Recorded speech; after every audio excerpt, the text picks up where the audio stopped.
তো আইডিএলসি থেকে আসলে এই ট্রেনিংটা শুরু, দেন ব্র্যাক ব্যাংকে এসে এটাকে আরো ডেভেলপ করা হয়েছে। ব্র্যাক ব্যাংক থেকে ডেভেলপ করার পরে আমি এখন ইসলামিক ফাইন্যান্সে, যেহেতু আমি হেড অফ লিগাল এখানে, তো আমাকে ওইভাবে সুপারভাইজ করার মতো কেউ নাই, আমি এখানে নিজেই করছি। আর অন্যান্য লয়ারদের সাথে আমি বিভিন্ন সময় আমার মত বিনিময় বা বিয়ে এগুলি করে থাকি জানার সুবিধার্থে। আর এইটাকে আমি তখন চিন্তা করলাম যে এটাতে আমরা, আমার এই যে রিসার্চ ওয়ার্কটা, এটা কেন আমরা ন্যাশন ওয়াইড ছড়িয়ে দিচ্ছি না, সবার মাঝে শেয়ার করছি না। তো সেই সুবাদেই আসলে এই ট্রেনিং সেশনটা অ্যারেঞ্জ করা। আমি লিগ্যাল ভয়েস একাডেমিতে কাজ শুরু করার আগে আমাদের প্ল্যানিং ছিল আরো অনেক আগে থেকে করব করব করছিলাম। স্যারও বিদেশে ছিলেন, তো সেই কারণে আমাদের হয়ে ওঠেনি। এই ফাঁকে আমি কিন্তু আরো কয়েকটা অর্গানাইজেশনের সাথে ট্রেনিংটা করিয়েছি। তো আলহামদুলিল্লাহ ট্রেনিং ওয়াজ ভেরি সাকসেসফুল। এটা হচ্ছে ইন্ট্রোডাকশন। আমরা আজকে আমাদের যে সেমিনারটা, এই সেমিনারটাতে মূলত আপনারা জানতে পারবেন যে আমার কোর্সের একটা ওভারভিউ পাবেন, প্লাস শুধুমাত্র যে কোর্সের ব্যাপারে আলাপ থাকবে তা না, এখান থেকে আপনারা ভালোই একটা ধারণা নিয়ে যেতে পারবেন যে একটা ল্যান্ড ডকুমেন্ট ভেটিং করতে হলে কি কি লাগে বা কি কি জিনিস মাথায় থাকতে হয়। সেই জিনিসগুলি আপনারা এখান থেকে একটা ধারণা নিয়ে যেতে পারবেন। সাথে সাথে আপনারা এই ল্যান্ড ডকুমেন্ট ভেটিং মানে বিষয়ে আপনাদের মনে একটা নতুন ধারণা ক্রিয়েট হবে আমি আশা করি। যারা প্র্যাকটিসিং লয়ার আছেন তারা তো আছেনই, যারা নতুন আছেন তারাও অনেক কিছু জানতে পারবেন, যেহেতু এই জিনিসগুলি আমরা যখন কাজ করেছি আমাদের শেখানোর মতো কেউ ছিল না, আমাদেরকে প্র্যাকটিক্যালি একটু একটু একটু করে শিখতে হয়েছে। এখন আপনারা একটা রিসার্চ ওয়ার্ক পাচ্ছেন, সাথে একজন লেকচারার পাচ্ছেন যারা আপনাদেরকে ফ্যাসিলিটেট করছে এইগুলা। তো আপনাদের জন্য ইজি হবে। আর যারা অলরেডি কাজ করছেন আমি চিন্তা করি তারা নতুন ভাবে আবার রিথিঙ্ক করার একটা সুযোগ পাবেন। তো ল্যান্ড ডকুমেন্টেশন যদি আমি ভেটিং করতে যাই, প্রপার্টি ডকুমেন্টেশন ভেটিং করতে গেলে আমাকে কি কি জিনিস মাথায় রাখতে হবে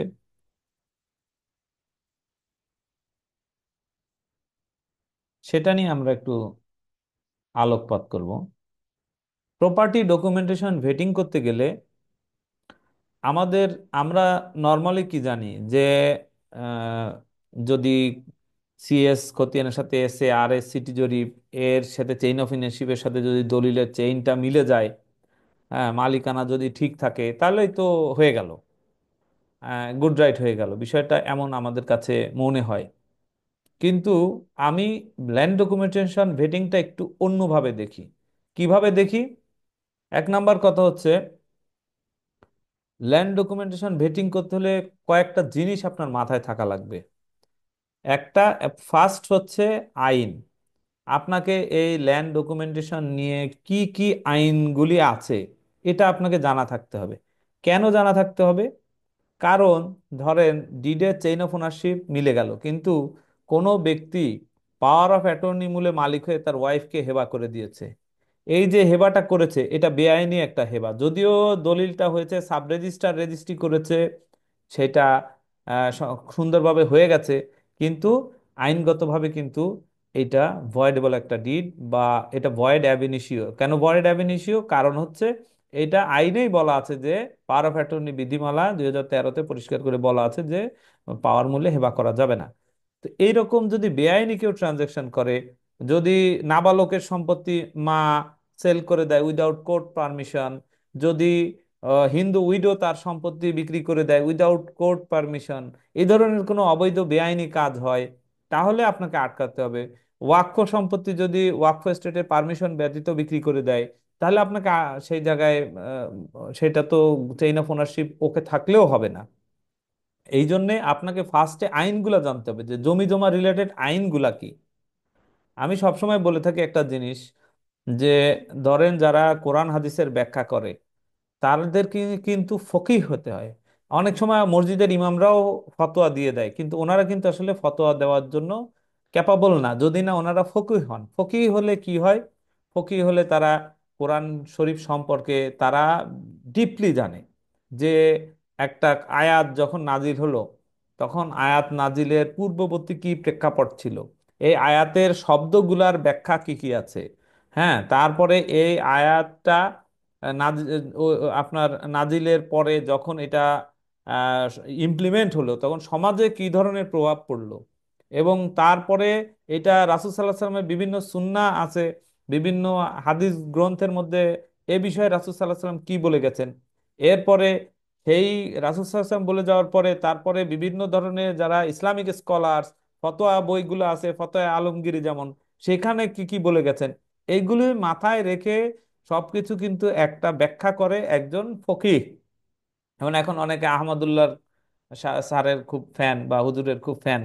তো কারণ কি, কারণ উনি এই জিনিসগুলি ব্যাখ্যা করে সঠিক সমাধান দিতে পারেন। তো একজন লয়ার হিসেবে সঠিক সমাধান দিতে হলে আপনাকে প্রথমত আইন সম্পর্কে বিস্তারিত ধারণা থাকতে হবে।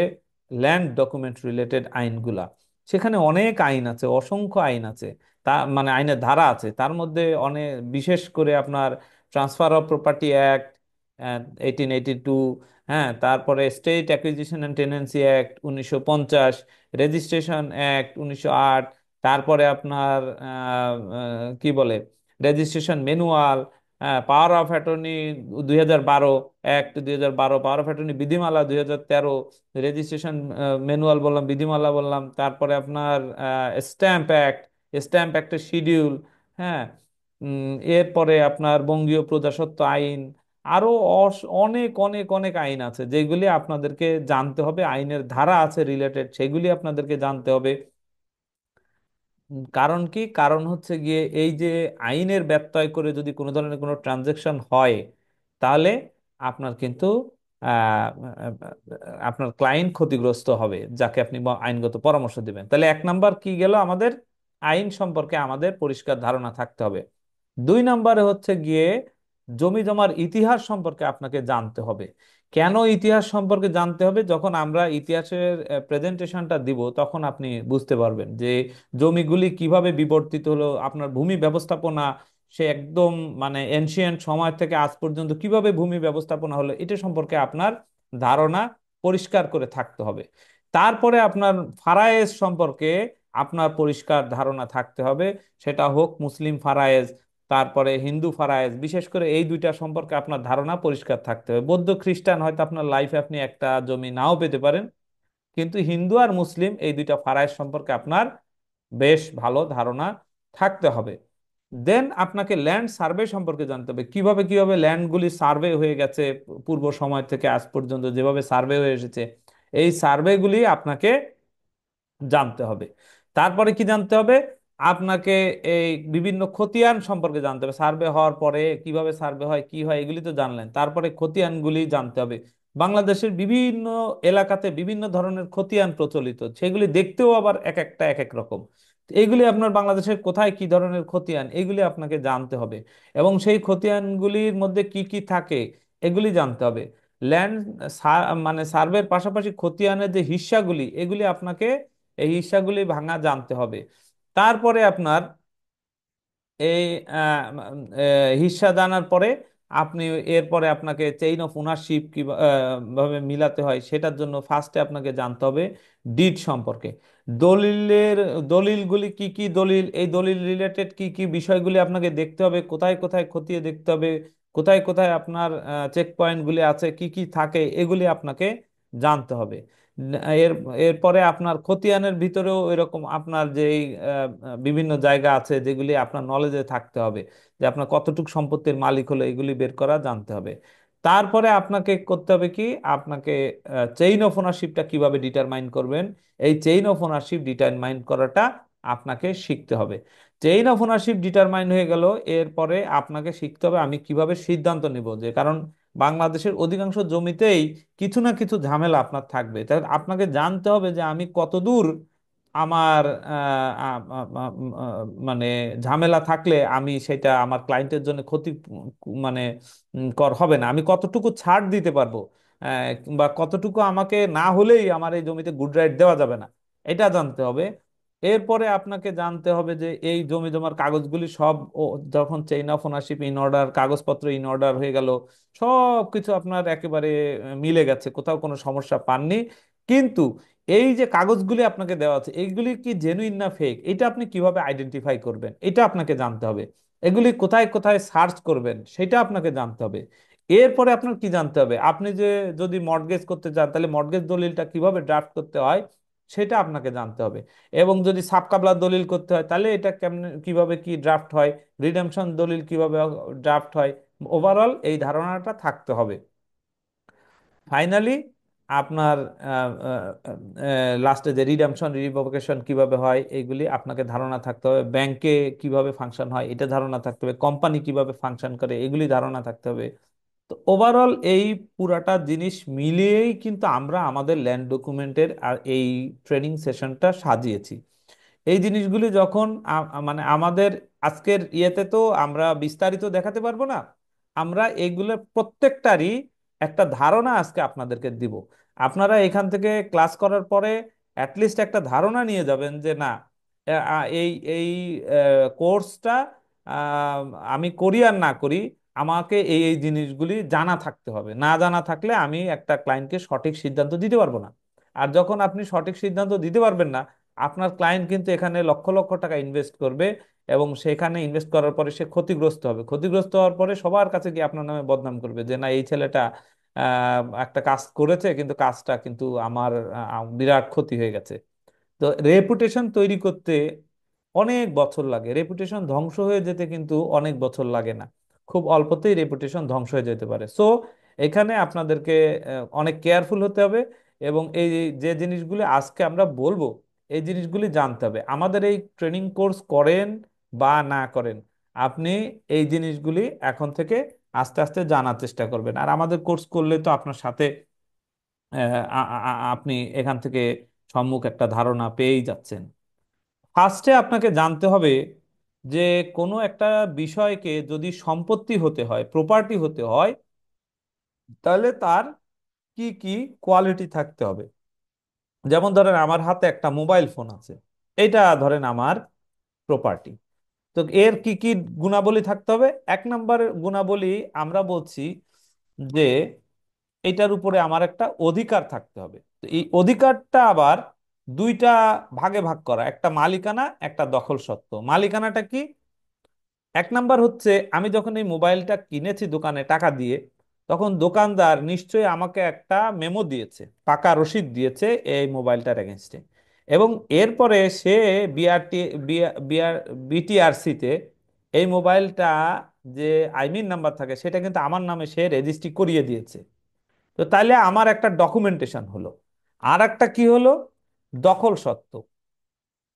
এই খতিয়ানটা, এই সরি, এই মোবাইলটার উপরে আমার একটা দখল সত্ত্ব থাকতে হবে, এটাকে আমাকে ভোগ দখল করতে হবে। এটা আমি আপনার মনে করেন যে ইউজ করব, ফোন করব, আমি ফেসবুক ইউজ করব, হোয়াটসঅ্যাপ ইউজ করব, যা কিছু করি না করি আমার এটাকে ভোগ দখল এনজয় করতে হবে। এখন মনে করেন যে এই খতিয়া এই ফোনটার মালিকানা আমার কাছে আছে, সমস্ত মালিকানা ডকুমেন্ট বা সবকিছু আমার নামেই আছে, কিন্তু আমার একটা ছোট ভাই আছে, আমি তারে বললাম যে এই ফোনটা তুমি ইউজ করো।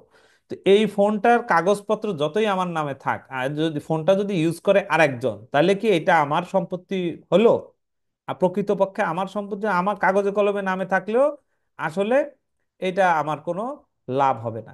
এই জিনিসটাকে ভোগ দখল করছে আরেকজন, প্রকৃতপক্ষে সম্পত্তিটা কিন্তু সেই এনজয় করছে, তো তাইলে এটা সম্পত্তি হতে পারবে না। আরেকটা জিনিস হচ্ছে এটাকে হস্তান্তরের এটা হস্তান্তরযোগ্য হতে হবে, মানে এটা বিক্রি করে আমি যেন টাকা পেতে পারি, অথবা এটা আমি কাউকে দান করতে পারি, এটা কাউকে আমি কারোর সাথে এক্সচেঞ্জ করতে পারি। যে আমার এটা স্যামসাং এর ফোন, ঠিক আছে, আমি একজন, আমার আইফোন দরকার, আমি একজন আইফোন ওয়ালার সাথে এটা আমি অদল বদল করলাম।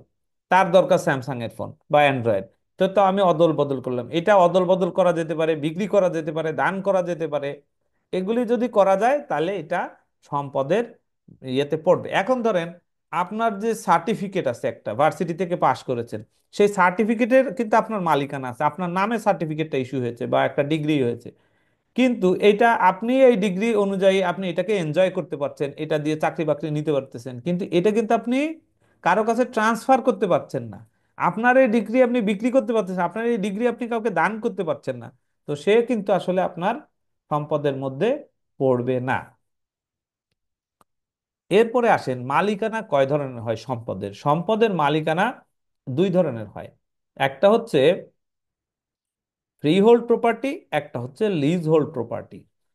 বিশেষ করে আমরা সম্পদ বলতে আমাদের এই ট্রেনিং সেশনে মূলত আমরা বুঝবো জমি জমা, ফ্ল্যাট, বিল্ডিং, আপনার দোকান, ফ্যাক্টরি, এই টাইপের যে ল্যান্ড এবং ল্যান্ডের উপরে যে বিল্ডিং বা স্ট্রাকচার, এইটাকেই আমরা মূলত আমাদের মাথায় ইমাজিন করব। বাদ বাকি যে সম্পত্তিগুলি আছে, ওরাও সম্পত্তি, আইনে ওদেরও বিভিন্ন ধরনের অধিকার আছে, কিন্তু আপাতত আমরা ওই জিনিসটা নিয়ে যাচ্ছি না। আমরা আমাদের টপিকটা ন্যারো ডাউন করে নিয়ে আসছি যে আমাদের এই সম্পত্তিটা শুধুমাত্র জমি এবং বিল্ডিং রিলেটেড আমরা আলাপ করব।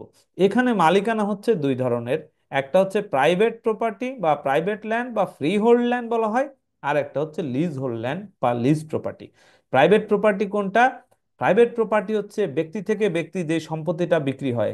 আপনি একটা সম্পত্তির মালিক ছিলেন, আমার কাছে বিক্রি করে দিলেন, আমি সাবকাবলা দলিল মূলে কিনে মালিক হয়ে গেলাম। এটা হলো প্রাইভেট ল্যান্ড। আর লিজ ল্যান্ড কোনটা? লিজ প্রপার্টি হচ্ছে যে প্রপার্টিটা গভর্নমেন্টের কোনো অথরিটি আপনার এই প্রপার্টিটার মূল মালিক, সে মানুষকে এই প্রপার্টিটার কিছু রাইট এনজয় করার জন্য লিজ দলিল মূলে মানুষকে প্রপার্টিটা ভোগ দখলের অধিকার দিচ্ছে। যেমন দেয় রাজুক। এই রাজুক কি করে? একটা লিজ দলিলের মাধ্যমে একজন ব্যক্তিকে অ্যালট করে, এবং সে কি করে, সে ওই সম্পত্তিটা ভোগ দখল করে, বাড়ি টাড়ি করে। কিন্তু সে যদি তার এই যারা সত্র বিক্রি করতে যায়, তাহলে লিজ হোল্ড অথরিটির কাছে পারমিশন নিতে হবে। কাউরে পাওয়ার দিতে যায়, পারমিশন নিতে হবে। ব্যাংক থেকে লোন নিতে যায়, পারমিশন নিতে হবে। যাই করুক না কেন, এই লিজ হোল্ড অথরিটির কাছ থেকে পারমিশন নিতে হবে। তাহলে আমরা বুঝতে পারছি যে যেটা ফ্রি হোল্ড বলতে যেখানে কোনো আপনার দায় দায়িত্ব নাই, আপনার জমি, আপনি যা খুশি তাই করবেন। হ্যাঁ, এখন বলবেন যে তাহলে বিল্ডিং করতে গেলে তো বিল্ডিং পারমিশন নিতে হয়। এটা বিল্ডিং পারমিশন নিতে হয় কারণ এটা বিল্ডিং, ওইখানে কততলা বিল্ডিং করা সম্ভব সয়েল অনুযায়ী, এটা ওখানে আপনার সরকারের কোনো ঝামেলা হচ্ছে কিনা। কারণ যেমন বিমানবন্দরের পাশে আপনার ইয়েতে কি বলে এটা, নিকুঞ্জে, নিকুঞ্জে কিন্তু আপনি চাইলেই 15-20 তলা বিল্ডিং করতে পারবেন না, কারণ ওখানে এয়ারপোর্ট আছে, বিমান ওঠানামা করে। তো এইরকম বিভিন্ন ধরনের রেস্ট্রিকশন থাকতে পারে, বা ভূমিকম্পের বিভিন্ন ইস্যুর কারণে ব্যক্তিগত জমিতেও বিল্ডিং প্ল্যানটা পাস করাতে হয়। কারণ ওইটা আপনার সঠিক আছে কিনা একটু গভর্নমেন্ট দেখে। কিন্তু তার মানে এই না যে বিক্রি করতে গেলে সরকারের কাছ থেকে পারমিশন নিতে হয়, বা মর্টগেজ দিতে গেলে কারো কাছ থেকে কোনো কারো কাছে জবাবদিহি করা লাগে না। এমন সম্পত্তিকে বলা হচ্ছে ফ্রি হোল্ড বা প্রাইভেট ল্যান্ড। আর যেটাতে জবাব, প্রত্যেক কথায় কথায় জবাবদিহি করা লাগে, একটা জমিদারের আন্ডারে আপনি প্রজা হিসেবে থাকবেন, ওয়ান কাইন্ড অফ এরকম, এটাকে বলা হচ্ছে লিজ হোল্ড প্রপার্টি। আশা করি আপনারা বুঝতে পেরেছেন। এখন কথা হচ্ছে, কোনো জিনিস যদি বুঝতে না পারেন, আপনাদেরকে আমি তো মিউট করে দিয়েছি, আপনারা কমেন্ট বক্সে যা বা যেটা চ্যাট বক্স আছে ওখানে আপনাদের প্রশ্নগুলি লিখে রাখবেন। তাহলে লিখে দিবেন। তাহলে হবে কি, আমি আমার এই আলোচনার শেষে আমি আপনাদের ওই প্রশ্নগুলি নিব। আর আমি আমার আলোচনার শেষে আপনাদেরকে তখন আনমিউট করে দিব, আপনার হ্যান্ড রেইজ করবেন, আমি আনমিউট করে দিব, আপনারা প্রশ্ন করবেন, যত ইচ্ছা প্রশ্ন করবেন, আমি অ্যান্সার দিব। আমার কোর্স যে করতে হবে এমন কোনো কথা নাই, কিন্তু আমি চাই যে আজকে আপনারা এখান থেকে কিছু শিখে বাসায় যান, এটাই। তো না, সবাই তো বাসাতেই আছেন, মানে এখান থেকে কিছু শিখে যান, হ্যাঁ। বাসায় আপনারা তো অফ অনলাইন কোর্স করছেন। তো এরপরে আমরা যাব সরকারি কিছু সম্পত্তি নিয়ে আমরা আলাপ করব। যেমন খাস ল্যান্ড। খাস ল্যান্ড বলতে বোঝায় সরকারের নিজস্ব মালিকানাধীন যেই জমিটা, এই জমিটাকে মূলত খাস ল্যান্ড বলা হয়ে থাকে। তো খাস ল্যান্ডটা সাধারণত 1 নাম্বার খতিয়ানে পাওয়া যায়। এটা সরকারের নিজস্ব জমি। এটা মাঝে মাঝে সরকার বরাদ্দ দেয় ভূমিহীনদের মাঝে মাঝে, বা বিভিন্ন লোকের কাছে বরাদ্দ দিয়ে থাকে, বন্টন করে। অথবা এটা না করলে এটা সরকারের কাছেই থাকে। তবে কিছু কিছু লোক আপনার কি বলে, যা যারা হচ্ছে গিয়ে ওই যে ইয়ে নাই, যাদের থাকার জায়গা নাই, এদেরকেও অনেক সময় বিল্ডিং টিল্ডিং করে থাকার ব্যবস্থা করে দেয় গভর্নমেন্ট এই সরকারি সম্পত্তিতে। তো মূলত আসলে এই জমিটার মালিক সরকার, এটা 1 নাম্বার খতিয়ানে পাওয়া যাবে। এটা হলো যে মূল কথা, এটা খাস জমি। তো 1 নাম্বার খতিয়ানের জমি খাস জমি, এটাও মাথায় রাখবেন। এরপরে আছে অ্যাবান্ডন প্রপার্টি এবং ভেস্টেড প্রপার্টি। তো এটা আমি আগে ভেস্টেড দিয়ে শুরু করব। এই ভেস্টেড প্রপার্টির ক্ষেত্রে সবসময় একটা তারিখ মনে রাখবেন, 6/9/1965। 6/9/1965 এই তারিখটা মাথায় রাখবেন। এই দিনে এই ভেস্টেড প্রপার্টির গেজেটটা প্রকাশিত হয়েছিল। তৎকালীন পাকিস্তান সরকারের যেই ধরনের মানে আহ, আমাদের যারা হিন্দু ভাইয়েরা আছে বা ছিল, তো তখন তৎকালীন সময়ে যেহেতু ধর্মের ভিত্তিতে দেশটা ভাগ হয়েছে, তো তখন ওই ধর্মীয় রেষারেষিটা ছিল আর কি। ওইখান থেকেই আসলে মূলত আমাদের হিন্দু মুসলিম যত রেষারেষি ওই ধর্মের ভিত্তিতে দেশ ভাগ হওয়ার কারণেই হয়েছে। তো তৎকালীন ওই পাকিস্তান সরকারের সময়ে যায় এই পাকিস্তানে থাকা যে হিন্দুরা পাকিস্তান সরকারের বর্ষতা স্বীকার করেনি বা সরকার মনে করেছে যে তারা আমাদের জন্য ক্ষতিকর, তাদেরকে এনিমি অব দ্য স্টেট ঘোষণা করেছে এবং তাদের সম্পত্তি বাজেয়াপ্ত করে দিয়েছে 6/9/1965 সালে। তো এই 6/9/1965 সালে তাদের সম্পত্তিটা বাজেয়াপ্ত করেছে, তাদেরকে এনিমি অব দ্য স্টেট ঘোষণা করেছে, তাদের সম্পত্তির নাম দেওয়া হয়েছে এনিমি প্রপার্টি বা শত্রু সম্পত্তি। এই সম্পত্তিটা তখন সরকার নিজেদের কাছে রেখে দিয়েছে। তো এরপরে যখন আমাদের মহান মুক্তিযুদ্ধ হলো 1971 সালে, এই মহান মুক্তিযুদ্ধের পরে তখন মুক্তিযুদ্ধটা হয়েছিল একটা সেকুলার কনসেপ্ট নিয়ে। সেকুলার মানে যে আপনার ধর্মনিরপেক্ষ তা কিন্তু না। সেকুলার মানে সরি, ধর্মনিরপেক্ষ বলছি যে মানে নাস্তিকতা বিষয়টা তা না। সেকুলারিজম মানে হচ্ছে এই সেন্সে করা হয়েছে যে সব ধর্মের মধ্যে সমতা থাকবে। এখানে হিন্দু মুসলিম বৌদ্ধ খ্রিস্টান বলে কোনো প্রিভিলেজ বা কি বলে আপনাকে নিচু করা ছোট করা খাটো করা, কাউকে বেশি সুবিধা দেওয়া কম সুবিধা দেওয়া, ভালো দেখা বা খারাপ দেখা এরকম থাকবে না। এটা একটা সাম্যের দেশ হবে। তো সেই জন্যে 71 সালের পরে আমাদের যেই এনিমি প্রপার্টি ছিল এইটা, এই প্রপার্টিটার নাম এনিমি প্রপার্টি আর রাখা তখন সঠিক ছিল না। তখন সরকার কি করলো, এটার নাম দিল ভেস্টেড প্রপার্টি, ভিপি সম্পত্তি। ভেস্টেড মানে হচ্ছে কি অর্পণ করা। কাকে অর্পণ করা হলো? ডিসি, ডেপুটি কালেক্টর বা ডেপুটি কমিশনার যাকেই বলি, তার কাছে এটা রেখে দেওয়া হলো। এইটা যে বলা হলো যে যদি কেউ এটা প্রমাণ করতে পারে এটা তার সম্পত্তি কাগজপত্র দিয়ে, তাহলে তুমি তাকে দিও। তো এই জন্য দুইটা শিডিউল করলো ভেস্টেড প্রপার্টির, একটা হলো ক তফসিল, একটা হলো খ তফসিল। এখন এই ক তফসিলভুক্ত সম্পত্তিটা এটাকে বলা হয় ফুল ভিপি, আর খ তফসিলভুক্ত সম্পত্তিকে বলা হয় পার্ট ভিপি। এখন একটা দাগের যদি পুরা জমিটাই ভিপি হয়ে যায় তাহলে এটাকে ফুল ভিপি বলে, ওটা একেবারেই মানে ক তফসিলভুক্ত থাকে। আর যদি কোনো একটা অংশ ভিপি হয়, ধরেন একটা দাগে 3 জন মালিক, 3 জন মালিকের মধ্যে একজন মালিককে গভর্নমেন্ট শত্রু ঘোষণা করেছিল, তার সম্পত্তিটা ভিপি হয়েছে, এটাকে বলা হয় পার্ট ভিপি। এখন ওই পার্ট বিপি আছে খ তফসিলে। এখন ক তফসিল আর খ তফসিলের মধ্যে গভর্নমেন্ট 2013 সালে খ তফসিলকে অবমুক্ত করে দিয়েছে। এখন ওই অবমুক্তের ভিতরে বলেছে যে এমন ভাবে অবমুক্ত করা হইলো যেন কখনোই তফসিলভুক্ত ছিল না। তো তাইলে খ তফসিলভুক্ত যে জমি, এই জমি যদি কেউ নামজারি করে নিয়ে আসে, তার যদি পিছনের চেইন অফ ওনারশিপের কাগজপত্র সব সঠিক থাকে, তাহলে এই জমি কিনতে মর্টগেজ নিতে কোনো কিছুতেই কোনো সমস্যা নেই। তবে ক তফসিলভুক্ত যে সম্পত্তিটা, এটা সরকারের কাছে এখনো আছে। এটা যদি কারো মালিকানা থেকে থাকে, সে সরকারের বিরুদ্ধে মামলা করে মামলা জিতে এসে নামজারি করে খাজনা দিয়ে যদি সে আপনার কাছে বিক্রির জন্য প্রপোজ করে, চেইন অফ ওনারশিপ ওকে থাকে, রায়টাই সঠিক থাকে, তাহলে আবার এটা নেওয়া যাবে। আদারওয়াইজ কোনো কতফসিলভুক্ত সম্পত্তি যদি আপনার মামলার রায় না থাকে এবং সেই অনুযায়ী যদি নামজারি না হয়, যে কোনোভাবে সরকারকে এসে ম্যানেজ করে নামজারি করে খাজনা দিয়ে যদি আপনাকে এসে বিক্রির প্রস্তাব করে, এটা মর্টগেজ নেওয়া, বিক্রি করা, কেনা বা কোনো কিছুর জন্য গুড রাইট দেওয়ার সুযোগ নাই। মূলত এই গল্পগুলি কেন শোনাচ্ছি, আপনি যখন বেটিং করবেন এই জায়গাগুলি কিন্তু আপনার চেক পয়েন্ট। একটা ভালো লয়ার সে যে কতগুলি মানে জমির ভেটিং করলো এটা বিষয় না, কতগুলি ক্লায়েন্টকে বিপদের হাত থেকে বাঁচাতে পারলো এটা মেইন বিষয়। তো সেক্ষেত্রে হয় কি, পরিত্যক্ত সম্পত্তি এই ধরনের যদি হয় বা খাস ল্যান্ড হয়, ভেস্টেড হয়, সেইগুলা কিন্তু আপনাদেরকে জানা থাকতে হবে, নাহলে তো আপনি ধরতে পারবেন না।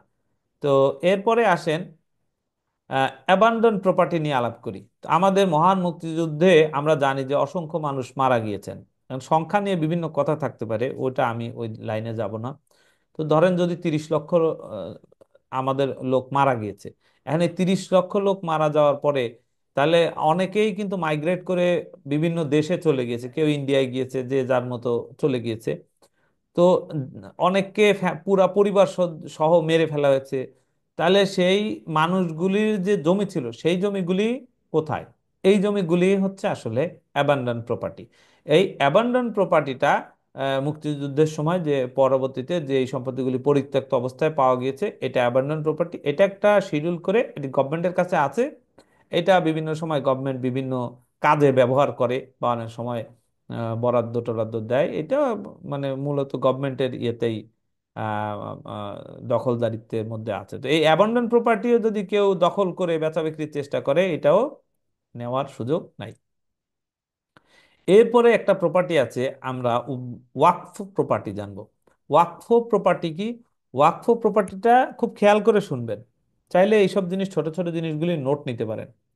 ধর্মীয় অনুভূতির ভিত্তিতে, ধর্মীয় কল্যাণ লাভের আশায় ধর্মীয় কোনো প্রতিষ্ঠানে ভলেন্টারিলি দান করাকেই ওয়াকফ বলে। আবারও বলছি, খেয়াল করে শুনবেন। ধর্মীয় অনুভূতির ভিত্তিতে, ধর্মীয় কল্যাণ লাভের আশায়, 2, ধর্মীয় কোনো প্রতিষ্ঠানে, 3, ভলেন্টারিলি দান করা মানে স্বেচ্ছায় এবং কোনো ধরনের কোনো কন্ডিশন, আনকন্ডিশনালি দান করাকেই ওয়াকফ বলা হয়। এই ওয়াকফ সম্পত্তি আবার ওয়াকফ বোর্ড নিয়ন্ত্রণ করে। উইদাউট ওয়াকফ বোর্ড পারমিশন এই সম্পত্তি কিন্তু বেচা বিক্রি করা যাবে না। এই ওয়াকফ সম্পত্তি দেখাশোনা করেন একজন মোতোয়াল্লি। তো মসজিদে যদি কোনো সম্পত্তি থাকে, এই মসজিদের সম্পত্তিটা মসজিদ কমিটি এটার ভিতরে সিদ্ধান্ত নেন, কিন্তু একজন থাকেন মোতোয়াল্লি, উনি বেচা বিক্রি যা করার উনিই করেন, বা দেখাশোনা রক্ষণাবেক্ষণ ওনারই আসলে মেইন দায়িত্ব, আর বাকি মসজিদ কমিটি সিদ্ধান্ত দেয়, অনেকটা কোম্পানির বোর্ডের মতো। আর এই মোতোয়াল্লিকে যদি এটা বিক্রি করতে হয় মসজিদ কমিটির সিদ্ধান্ত নিয়ে, তাহলে ওয়াকফ বোর্ডের পারমিশন নিয়ে বিক্রি করা ছাড়া, ওয়াকফ বোর্ডের প্রায়র পারমিশন ছাড়া এটা বেচা বিক্রি করা হলে সেটা আইনে সম্পূর্ণ অবৈধ। এবং মানে ওয়াকফ সম্পত্তি যখন আপনারা যদি দেখেন যে মসজিদে কেউ দান করেছে বা মাদ্রাসায় কেউ দান করেছে, সেই সম্পত্তি পরবর্তীতে বিক্রি হয়েছে, তো এইখানে আপনাকে চেক পয়েন্ট, এটাকে আপনাকে চেক করতে হবে ভালো করে যে এটা আইনগতভাবে হয়েছে কিনা, আইনকে ভায়োলেট করে করা হয়েছে কিনা। এরপরে আসেন দেবোত্তর প্রপার্টি। এই হিন্দু ধর্মীয় যে প্রতিষ্ঠানগুলাতে দান করা হয় এটাকে বলে দেবোত্তর প্রপার্টি। তো নর্মালি আমাদের দেশে হিন্দু ধর্মীয় সম্পত্তি বেচা বিক্রি খুব কম হয়, মানে মন্দির মন্দির আছেই বা কয়টা, বা মন্দিরের কতটুকু জায়গা আছে, এরকম খুব বেশি হয় না, পাবেনও না। তবে নর্মালি এটা জানবেন যে হিন্দু ধর্মের যে ধর্মীয় প্রতিষ্ঠানে দান করে, এখানে দেবোত্তর হয় আর কি, দেবোত্তর, এটাকে দেবোত্তর বলে। এরপরে আছে সম্পত্তি কয় ধরনের হয়।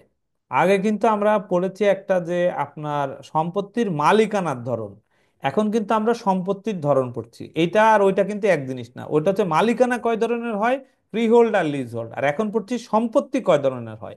সম্পত্তি দুই ধরনের হয়, ইমুভেবল প্রপার্টি, মুভেবল প্রপার্টি।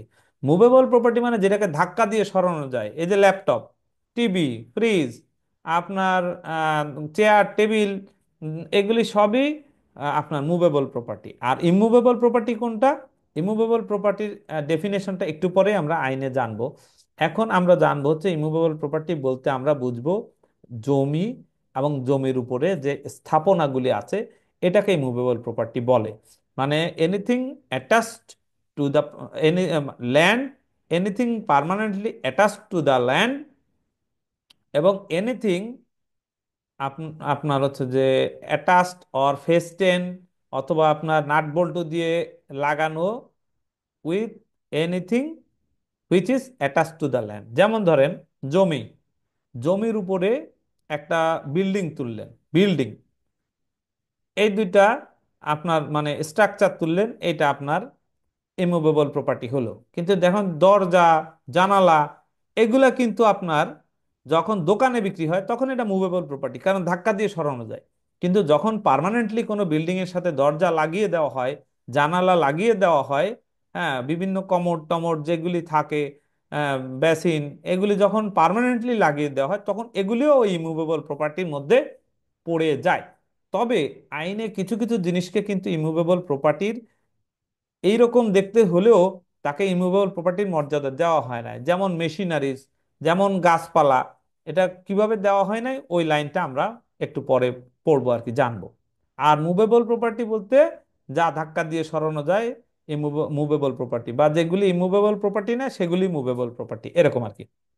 তো এখন আহ, আমরা আমাদের এই ট্রেনিং এর ক্ষেত্রে আমরা যে জিনিসটা মাথায় রাখবো সেটা হচ্ছে ইমুভেবল প্রপার্টি। আর ইমুভেবল প্রপার্টির মধ্যে বিশেষ করে আমরা জমি, জমির উপরে নির্মিত স্থাপনা, এটা হতে পারে বিল্ডিং, হতে পারে ফ্ল্যাট, হতে পারে দোকান, হতে পারে ফ্যাক্টরি, যাই থাকুক, এটাই হলো আমাদের আজকে আমাদের এই কোর্সের আলোচ্য বিষয়। আর ইমুভেবল প্রপার্টি যেগুলো আছে এগুলি আমাদের এই কোর্সের আলোচ্য বিষয় না, যার কারণে এইটা নিয়ে আমরা আর আগাবো না। এখন এই যে প্রপার্টিগুলি আছে এগুলি কিভাবে হস্তান্তর হতে পারে, এই হস্তান্তরের মুডগুলি আমাদেরকে জানতে হবে। না জানলে তো আমি ওই দলিল কোনটা কি বা কিভাবে ট্রান্সফার হয়েছে সেটা জানবো না। তো নর্মালি হস্তান্তর হয় দুইভাবে, একটা হয় হচ্ছে ওয়ারিশ সূত্রে, একটা হয় হচ্ছে দলিল সূত্রে। এই দুইভাবে ছাড়া সম্পত্তি হস্তান্তর করার কোনো ওয়ে নাই। কেউ যদি বলে আমি পর্চা সূত্রে মালিক, পর্চা সূত্রে আসলে কেউ মালিক হয় না। সে ওয়ারিশ সূত্রে কারো না কারো ওয়ারিশ সূত্রে মালিক হয়ে তার নাম পর্চায় উঠছে, বা দলিল মূলে মালিক হয়ে পর্চায় উঠছে। আর যে খালি পর্চা সূত্রে মালিক, বুঝতে হবে যে ওখানে ঘাপলা আছে। পর্চা শুধু থাকলে হবে না, তার একটা মালিকানার দলিল বা তার পূর্ববর্তী ওয়ারিশদের ইয়ে থাকতে হবে। এখন পর্চা সূত্রে মালিক কেমন হয়, যেমন ধরেন আপনার এস এ খতিয়ানে একজন প্রজা ছিল, সেই প্রজা মারা যাওয়ার পরে, তারা মারা যাওয়ার পরে, তারা মারা যাওয়ার পরে এই যে ওয়ারিশ মূলে যে মালিকানাটা আসছে শুধুমাত্র এখানে পর্চা সূত্রে মালিকানা আসে। কিন্তু আপনার পূর্বপুরুষের নামে ঠিক নাই, আপনি জাস্ট মাঝখান দিয়ে এসে আরএস বা সিটি জরিপে নিজের নাম যে কোনো ভাবে সামহাও রেকর্ড করে ফেলেছেন, এখন বললেন যে আমি পর্চা সূত্রে মালিক, এই মালিকানা কিন্তু হবে না। মালিকানা আসতে হবে হয় দলিল মূলে না হয় ওয়ারিশ মূলে। পর্চা সূত্রে কোনো মালিক আমরা মানি না বা মানবো না, এটা হচ্ছে যে মূল কথা। তো দলিল মূলে কিভাবে কিভাবে মালিকানা আসতে পারে আমরা দেখি। ক্রয় বিক্রয় সূত্রে, মানে আমি একজনের কাছ থেকে একটা জমি কিনে মালিক হতে পারি। তো এই জমিটা কিভাবে কিনবো, সাব কাবলা দলিল মূলে আমি আরেকজনের কাছ থেকে কিনতে পারি। তো এইটা কিভাবে কেনা যেতে পারে, এটা কয়েকভাবে কেনা যেতে পারে। যেমন ধরেন আমি ফুল টাকা একবারে পেমেন্ট করে দিতে পারি, এটা কিন্তু আইন আছে, আইনগুলি আমরা এই কোন দানের কি আইন, ইজারার কি আইন, ক্রয়ের কি আইন, কোনটার কি আইন, এটা আমরা আইনের প্রেজেন্টেশনে কিন্তু আমরা দেখাবো। কিন্তু যেহেতু এটা আমাদের ছোট শর্ট সেমিনার, যার কারণে কিন্তু আমরা আইনগুলি ওইভাবে দেখাচ্ছি না। কিন্তু প্রত্যেকটার পিছনে আইন আছে, এবং এই দলিলগুলি কোনটা মানে কি বিষয় থাকতে হবে, খুঁটিনাটি দেখতে কেমন দলিল হয়, দলিল দেখতে কেমন হয়, পুরাতন দলিল কেমন দেখতে হয়, নতুন দলিল কেমন দেখতে হয়, সার্টিফাইড কপি দেখতে কেমন হয়, অরিজিনাল কপি দেখতে কেমন হয়, সব আমরা দেখাবো। কিন্তু যেহেতু আমাদের আজকে শর্ট কোর্স আর এটা একটা প্রি সেমিনার, তো যার কারণে আমরা কিন্তু এই অল্প সময়ের মধ্যে এত বিস্তারিত দেখানো সম্ভব না, খুব ছোট আকারে আমরা দেখাচ্ছি। কিন্তু আপনারা এই এর আইনগুলা দেখতে কেমন হয়, দলিলগুলা, এগুলো আপনারা জানার চেষ্টা করবেন। এরপরে আসেন, এক নাম্বার হলো তাহলে আমরা জানলাম ক্রয় বিক্রয় সূত্রে। এটা ক্রয় বিক্রয় দুইভাবে হতে পারে, আপনি একবারে পুরা টাকা পরিশোধ করে দিলেন, দিয়ে সেল দলিল করে নিলেন, এটাও হতে পারে। আবার পার্টলি পেমেন্ট করলেন, পার্টলি প্রমিস করলেন, এটাও হতে পারে। যেমন ধরেন ডেভেলপারদের কাছ থেকে অনেকে কেনে, বলে যে আপনি বুকিং দিয়ে সাব কাবলা দলিল বুঝে নিন, কিস্তি আস্তে আস্তে দিবেন। তো সেক্ষেত্রে আপনি কিছু টাকা তাকে পরিশোধ করলেন, করে আপনার নামে দলিল হয়ে গেল, তারপরে আপনি আস্তে আস্তে পেমেন্ট করলেন, এভাবেও হতে পারে। এটা যে কোনো ভাবে হতে পারে, তবে অবশ্যই পেমেন্টের বিনিময়ে যে দলিলটা হয় এটা হলো সেল দলিল। কিন্তু যদি বিনিময়ে ছাড়া কেউ করে তখন কিন্তু আবার দুই নম্বরে চলে আসবে, এটা হচ্ছে দান বা হেবা সূত্রে। দান বা হেবা সূত্রে এটা মুসলমানদের মধ্যে দুইভাবে হয়, একটা হচ্ছে কোনো কিছুর বিনিময়ে হয়, আর একটা হচ্ছে বিনিময়ে ছাড়া হয়। আর এক, আর দুইভাবে হয় হচ্ছে ব্লাড রিলেশনের মধ্যে হয়, ব্লাড রিলেশন ছাড়া হয়। তো কোনো কোনো কিছুর বিনিময়ে যখন এটা হয়ে থাকে দানটা, তখন এটাকে বলে হেবা বিল আওয়াজ। এখন আপনি বলবেন যে স্যার একটু আগেই তো বললেন যে কোনো কিছুর বিনিময়ে যখন জমি নেওয়া হয় তো এটা তো সেল দলিল, তাহলে আবার এখন এটাকে দান বলছেন কেন? আর দান করলে কি বিনিময় হয় নাকি? হয়। সেক্ষেত্রে কি হয়, আপনাকে একজেল তসবি দিচ্ছে, এক কোরআন শরীফ দিচ্ছে, বা একটা তসবি দিচ্ছে, বা একটা জায়নামাজ দিচ্ছে, টুপি দিচ্ছে, এ ধরনের জিনিস দিয়ে এর বিনিময়ে হয়। এটাকে বলে হেবা বিল আওয়াজ। আওয়াজ মানে বদল, কিছু কি কোনো কিছুর বদলে আপনি যেমন ধরেন আমার বাচ্চাটাকে নিয়ে আমি সুপার শপে গিয়েছিলাম এই রিসেন্টলি। তো ছোট একটা বাচ্চা এসে দেখি যে ওর হাতে একটা মানে বিস্কিট বা কিছু একটা ছিল, ও আমার বাচ্চার মুখের মধ্যে দিচ্ছে, আমার বাচ্চাটাও খাচ্ছে। তো তখন তাহলে এখন আমার কাছেও তো একটা অব্লিগেশন তৈরি হয়ে গেল যে না, আমার বাচ্চাটাকে সে, ও ছোট বাচ্চা দিচ্ছে, এ হাতে তো কিছু নেই, তো আমি তখন আবার ওকে একটা চকলেট টাইপের দিলাম, দিয়ে বললাম যে তুমি ওকে গিফট করো। তো ও তখন আবার তাকে কিন্তু যে ওটা দিল, এই যে কোনো কিছুর বিনিময়ে সে একটা জিনিস দেওয়ার কারণে সে হয়তো একটা টুকরা, ছোট একটা টুকরা দিয়েছে, আমার বাচ্চাটা বড় একটা জিনিস দিয়েছে। তো এই যে কোনো জিনিসের বিনিময়ে যে এটা দেওয়া, এটা হলো ভালোবাসা, একটা বহিঃপ্রকাশ। তো এইটাকে আসলে টাকা পয়সা দিয়ে মূল্যায়ন করার সুযোগ নাই। তো এই জন্যে এই যে দলিলটা হয়, এটাকে আপনার দলিল বলে, গিফট ডিড বলে, এটারে বলে হচ্ছে হেবা বিল আওয়াজ। হেবা বিল আওয়াজ মানে কোনো কিছুর বিনিময়ে দেওয়া। এখানে বিচারকরা বলছেন, বিভিন্ন রিটায়ার্ড জাস্টিসরা তারা লিখছেন যে it is as good as sale, এটা অনেকটা বিক্রির মতোই। কারণ যেই জিনিসটা আপনাকে ভালোবেসে দেওয়া হয়েছে এটা তো আসলে মূল্যায়ন বা মূল্যমান হয় না, এটা তো অমূল্য। এই জন্যে এই দলিল বাতিল করা অসম্ভবই ওনারা মতামত দিয়েছেন। আরেকটা দলিল আছে হেবা ঘোষণাপত্র। যখন কোনো কিছুর বিনিময়ে না, আপনি তাকে ভালোবেসে কিছু দিতে যাচ্ছেন, একটা হচ্ছে আপনাকে কিছু দিয়েছে সেজন্য আপনি ভালোবেসে তাকে একটা রিপ্লাই দিচ্ছেন, আর একটা হলো আপনারা কিছুই দেয় নাই কিন্তু আপনি তাকে অনেক ভালোবাসেন, আপনি তাকে কিছু জিনিস দিতে চান। এটাকে বলে হেবা ঘোষণাপত্র। হেবা ঘোষণাপত্র কখন করে? হেবা ঘোষণাপত্র করে হচ্ছে, ধরেন মানুষ তার হচ্ছে গিয়ে কোনো সন্তানকে একটা সম্পত্তি সে দিয়ে যাবে, হয়তো এই পাঁচটা ছয়টা ছেলে মেয়ে চাকরি বাকরি করে, সে কোনো চাকরি বাকরি করে না, বাড়িতে থাকে, যে কোনো কারণেই হতে পারে যে একটু সম্পত্তি তাকে আমি দিয়ে যাই। তো এটাকে বলে দান, দান করা। অথবা দেখা গেল যে তার একটা লোকের শুধু মেয়েই আছে, ছেলে নাই, তো সে চিন্তা করলো আমার সম্পত্তিটা আমি মেয়েদেরকে দান করে দিয়ে যাই। তো দান করে দিয়ে যেতে পারে ভলেন্টারিলি, এটা হলো হেবা ঘোষণাপত্র। আর একটা হলো, ধরেন ব্লাড রিলেশনের বাইরে কাউকে দান করবে, আপনার কোনো ফ্রেন্ডকে একটা সম্পত্তি দান করবেন, বা কোনো আপনি কোন যে কোনো কাউকে, আপনার বাড়ি একটা পালক ছেলে আছে, সে তো আর আপনার ওয়ারিশ হয় না, তো তারে কিছু সম্পত্তি দান করে দিয়ে যাবেন, এইটাকে বলবে দানপত্র দলিল। এটা ব্লাড রিলেশনের বাইরে যে দলিলটা হবে এটার নাম হবে দানপত্র দলিল। আর এই মুসলিমদের বাইরে অন্যান্য ধর্মের যারাই দলিল করুক না কেন, এটার নাম দানপত্র দলিল বা গিফট ডিড, এই ধরনের হবে। কিন্তু হেবা শব্দটা ব্যবহার হবে শুধুমাত্র ব্লাড রিলেশনের ক্ষেত্রে। এখন বলতে পারেন যে দান করার পরে এটা আবার বাতিল করা যায় কিনা, অনেকে বলতে পারে যে আমার বাবাকে ভুল বুঝিয়ে নিয়েছে। দানটা আসলে নর্মালি বাতিল করা is very tough, very tough. যেমন হেবাবিল আওয়াজ, যারা বিজ্ঞ আইনজীবী সিনিয়র, ওনারা বলছেন যে এটাকে আসলে এটা অ্যাজ গুড অ্যাজ সেল, এটারে বাতিল করার কোনো সুযোগ নাই। আর হেবা ঘোষণাপত্র বা দানপত্র বাতিল করার একটা ওয়ে আছে, সুযোগ আছে, যে সরাসরি হবে যে এটা বলা যায় না, একটা ওয়ে আছে, সেটা হচ্ছে ওই সম্পত্তি ব্যতীত তার অন্য কোনো সম্পত্তি থাকতে পারবে না।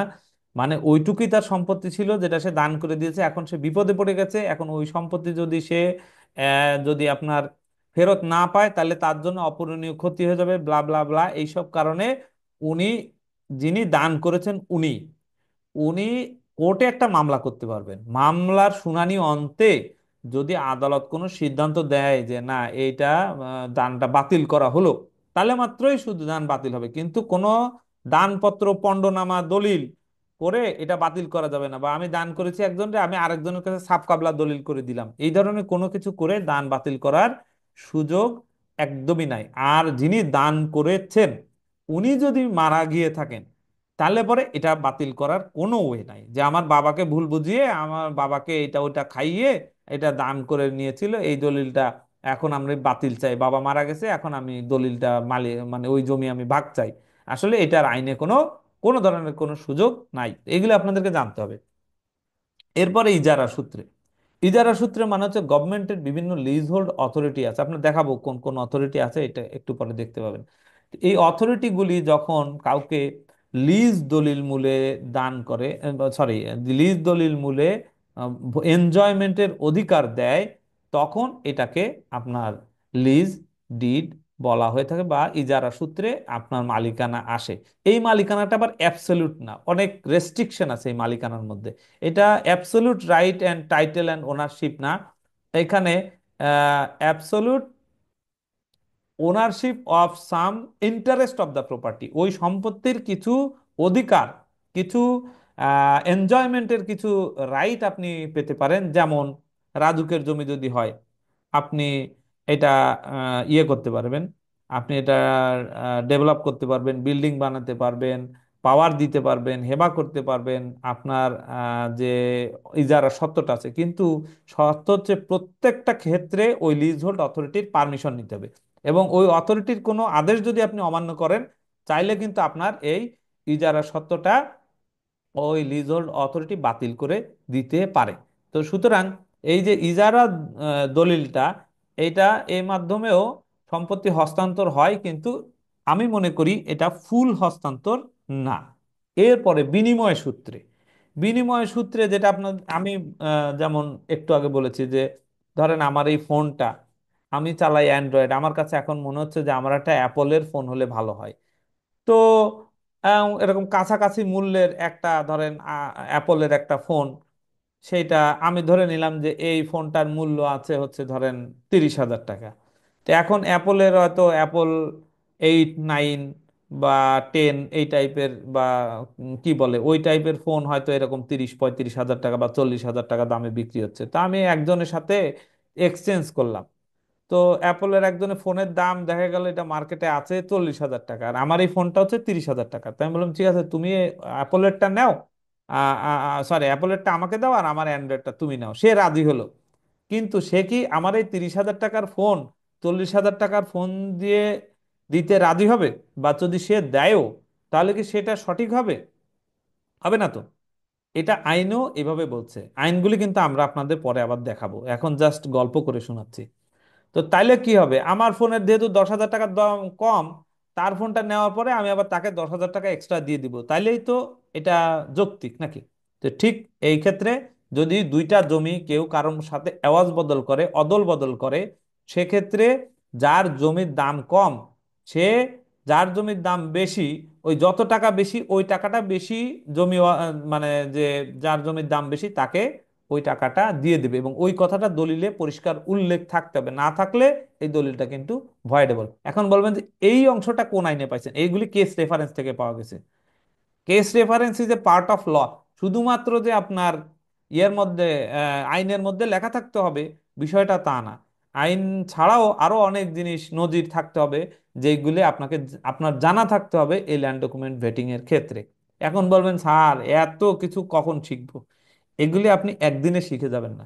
এখন আপনি আমাদের কোর্স এখান থেকে করে আপনি আস্তে আস্তে আপনার ধারণা হলো, আপনি প্র্যাকটিসের সময় চোখ কান খোলা রাখে রিসার্চ, তো আপনারা সবাই জানেন অনেকেই রিসার্চ পেপার করেছেন, রিসার্চটাই হলো আপনার জ্ঞানের মূল উৎস। আপনাকে এখন থেকে রিসার্চ করতে হবে, করতে করতে আপনি শিখে যাবেন এক সময়।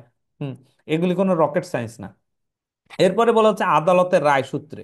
এখন ধরেন আদালতে মামলা হয় না, সত্য ঘোষণার মামলা, যে কোনো সত্য ঘোষণার মামলা সূত্রে আপনি পেলেন, অথবা আদালত আপনাকে বয়নামা দলিল মূলে রেজিস্ট্রি করে দিল। বয়নামাটা কি?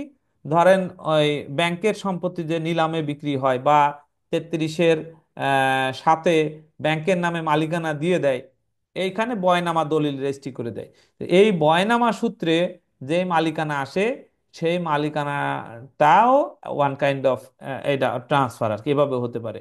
উইল ওসিয়াত ভাবে মালিকানা ট্রান্সফার। উইল হচ্ছে গিয়ে আপনার জীবদ্দশায় আপনি ধরেন কি বলে, আপনি মৃত্যুর পরে আপনি দান কার্যকর হবে এরকম একটা দান করলেন, আপনি আজকে দান করে দিচ্ছেন কিন্তু আপনি মৃত্যুর পরে কার্যকর হবে, এই ধরনের দানকে উইল বলা হয়।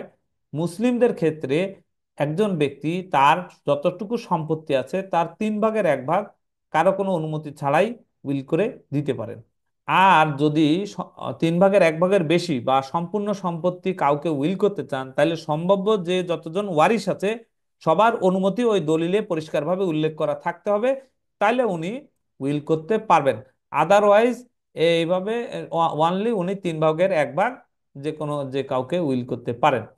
এখন উইল করার পরে আরো অনেক কাজ আছে। উইলটা উনি যখন মারা গেলেন তখন ওই উইল দলিলটা কার্যকর হলো, এইটাকে ফাইনালি কার্যকর করার জন্য প্রবেট সার্টিফিকেট নিতে হবে। এটা সাকসেশন অ্যাক্টে বলা আছে, অ্যাক্টগুলি আপনাদেরকে আমরা দেখাবো। সেখানে বলা আছে ডিসি অফিসে, সরি, ডিস্ট্রিক্ট, আপনার জাজের মতো একজন জাজের কাছ থেকে, ডিস্ট্রিক্ট জাজের কাছ থেকে আপনাকে আহ, এই প্রবেট সার্টিফিকেট বা মানে প্রবেট মানে ইটসেলফ সার্টিফিকেট, প্রবেটটা ডিস্ট্রিক্ট জাজের কাছ থেকে নিতে হবে। আমরা লয়াররা বলি আর কি প্রবেট সার্টিফিকেট, আসলে প্রবেট মানেই সার্টিফিকেট। নিলে এই দলিলটা কার্যকর হবে। তো এই জিনিসগুলি খেয়াল রাখতে হবে যে আপনার কেউ যদি উইল করে আর উইল দলিল দেখে আপনি গুড রাইট দিয়ে দিলেন হবে না, তো দেখতে হবে প্রবেট আছে কিনা, মুসলিমদের ক্ষেত্রে বিশেষ করে প্রবেট না থাকলে হ্যাঁ রাখবে। আর এটা মুসলিম মানে সাকসেশন অ্যাক্টে বলা আছে, সাকসেশন একটা সবার জন্য প্রযোজ্য, নট এটা মুসলিম ফ্যামিলি ল এমন তা না। উত্তরাধিকার সূত্রে, উত্তরাধিকার সূত্রে কিভাবে আপনার দাদা মালিক ছিল সেখান থেকে আপনার বাবা মালিক হয়েছে, সেখান থেকে আপনি মালিক হয়েছেন, আপনার থেকে আপনার সন্তানরা মালিক হবে, এভাবে যে ট্রান্সফারটা হয় এটা উত্তরাধিকার সূত্রে মালিকানা ট্রান্সফার। এবার আমরা আরো কিছু সম্পত্তি সম্পর্কে জানবো। অ্যালুভিয়ান অ্যান্ড ডিলুভিয়ান ল্যান্ড, এটাকে বাংলায় বলে শিকস্তি পায়স্তি। এখন মনে করবেন ওরে বাবা এই আবার কি জিনিস। এটা আসলে তেমন কিছু না, ওই যে একটা গান শুনেছি না আমরা, নদীর কুল ভাঙ্গে কুল গড়ে, এই তো নদীর খেলা, ওই রকম টাইপের জিনিস। কেমন? সেটা হচ্ছে নদীর পাড় সবসময় ভাঙার মধ্যেই থাকে, একটা অংশ ভাঙে আবার আরেকটা অংশ জাগে। তো যে অংশটা ভাঙলো এটা হচ্ছে ডিজলভ হয়ে গেল। এখন এই অংশটা 30 বছরের মধ্যে যদি জেগে ওঠে তাহলে আপনার একটা রাইট যা আছে যে আপনি গভর্নমেন্টের কাছে দাবি করে ওইটা নিতে পারেন। আর এইটা যেটা ভেঙে গেল এটা গভর্নমেন্ট কিন্তু আপনাকে খাজনা মওকুফ করে দিবে। আর যখন জেগে উঠলো, এটা যদি 30 বছরের মধ্যে জাগে আপনি মালিকানা দাবি করতে পারেন, কিন্তু 30 বছরের পরে যদি জাগে তাহলে মালিকানা দাবি করতে পারবেন কি পারবেন না এটা বলা নাই। আপনি গভর্নমেন্টের সাথে যোগাযোগ করতে পারবেন, গভর্নমেন্ট চাইলে আপনারা দিবে, না চাইলে গভর্নমেন্ট যেভাবে খুশি যাকে খুশি অ্যালট করে দিতে পারবে বা যেভাবে খুশি ব্যবহার করতে পারবে। এটা হচ্ছে অ্যালুভিয়ান আর ডিলুভিয়ান নদীর পাড়ের যে সম্পত্তিটা। এরপরে আছে লিজ ল্যান্ড। আমরা একটু আগে লিজ ডিড সম্পর্কে জেনেছি, লিজ কিভাবে ট্রান্সফার হয়। আরো কিছু লিজ আছে, যেমন মানুষ মানুষকে লিজ দেয়, সেক্ষেত্রে বলা আছে যে 1,000 টাকার বেশি যদি এই ধরনের লিজ ডিড, যে কোনো ধরনের লিজ ডিডই 1,000 টাকার বেশি মূল্যবান হলে অবশ্যই রেজিস্ট্রেশন করতে হবে। রেজিস্ট্রেশন ছাড়া আপনি যদি কোনো দোকান কাউরে লিজ দেন, আপনি যদি কোনো জমি কোনো কৃষককে লিজ দেন, তো সেগুলি কিন্তু আইনগতভাবে এস্টাবলিশ করা যাবে না। তো এভাবেও অনেক সময় পার্সোনাল লিজ দেওয়া যেতে পারে। নবাবী এস্টেট। এখন নবাবদের কাজ কি ছিল? নবাবদের 2 ধরনের জমি ছিল।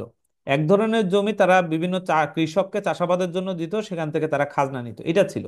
আরেকটা ছিল নবাবের নিজস্ব সম্পত্তি, যেটা ধরেন নবাব এক, যদি আপনারা রাজবাড়িগুলিতে যান দেখবেন যে নবাবদের একটা থাকে হলো আহ বসত ঘর আর কি, একটা ঘর থাকে সেখানে ওনারা বসবাস করে, একটা থাকে অফিস কক্ষ, তারপরে থাকে হচ্ছে যে আপনার যারা খানসামা বা যারা চাকর বাকর তাদের থাকার জন্য একটা জায়গা থাকে।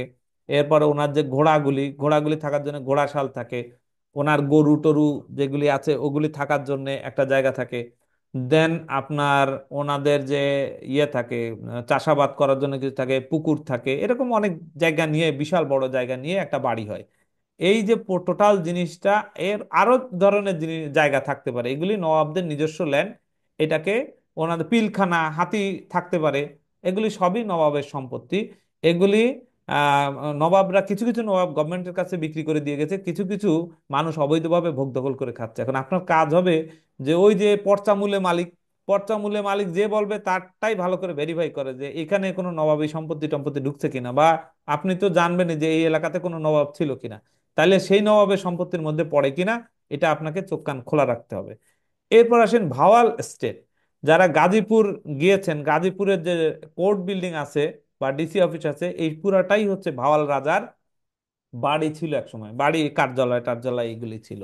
তো ভাওয়াল রাজার একটা গল্প আছে, অনেকে এটা মানে মিথ্যা গল্প একটা প্রচলিত আছে যে ডাক্তার আশুতোষের সাথে ভাওয়ালের ওয়াইফের একটা পরকীয়া ছিল, বিষয়টা এরকম না।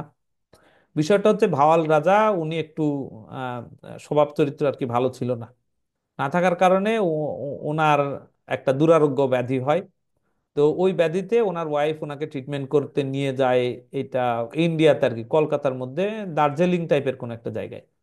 তো ওখানে চিকিৎসার পরে হয়তো ওনারা ধারণা করে উনি মারা গিয়েছেন অথবা বাঁচবেন না, এরকম কিছু, ওনাকে রেখে চলে আসে।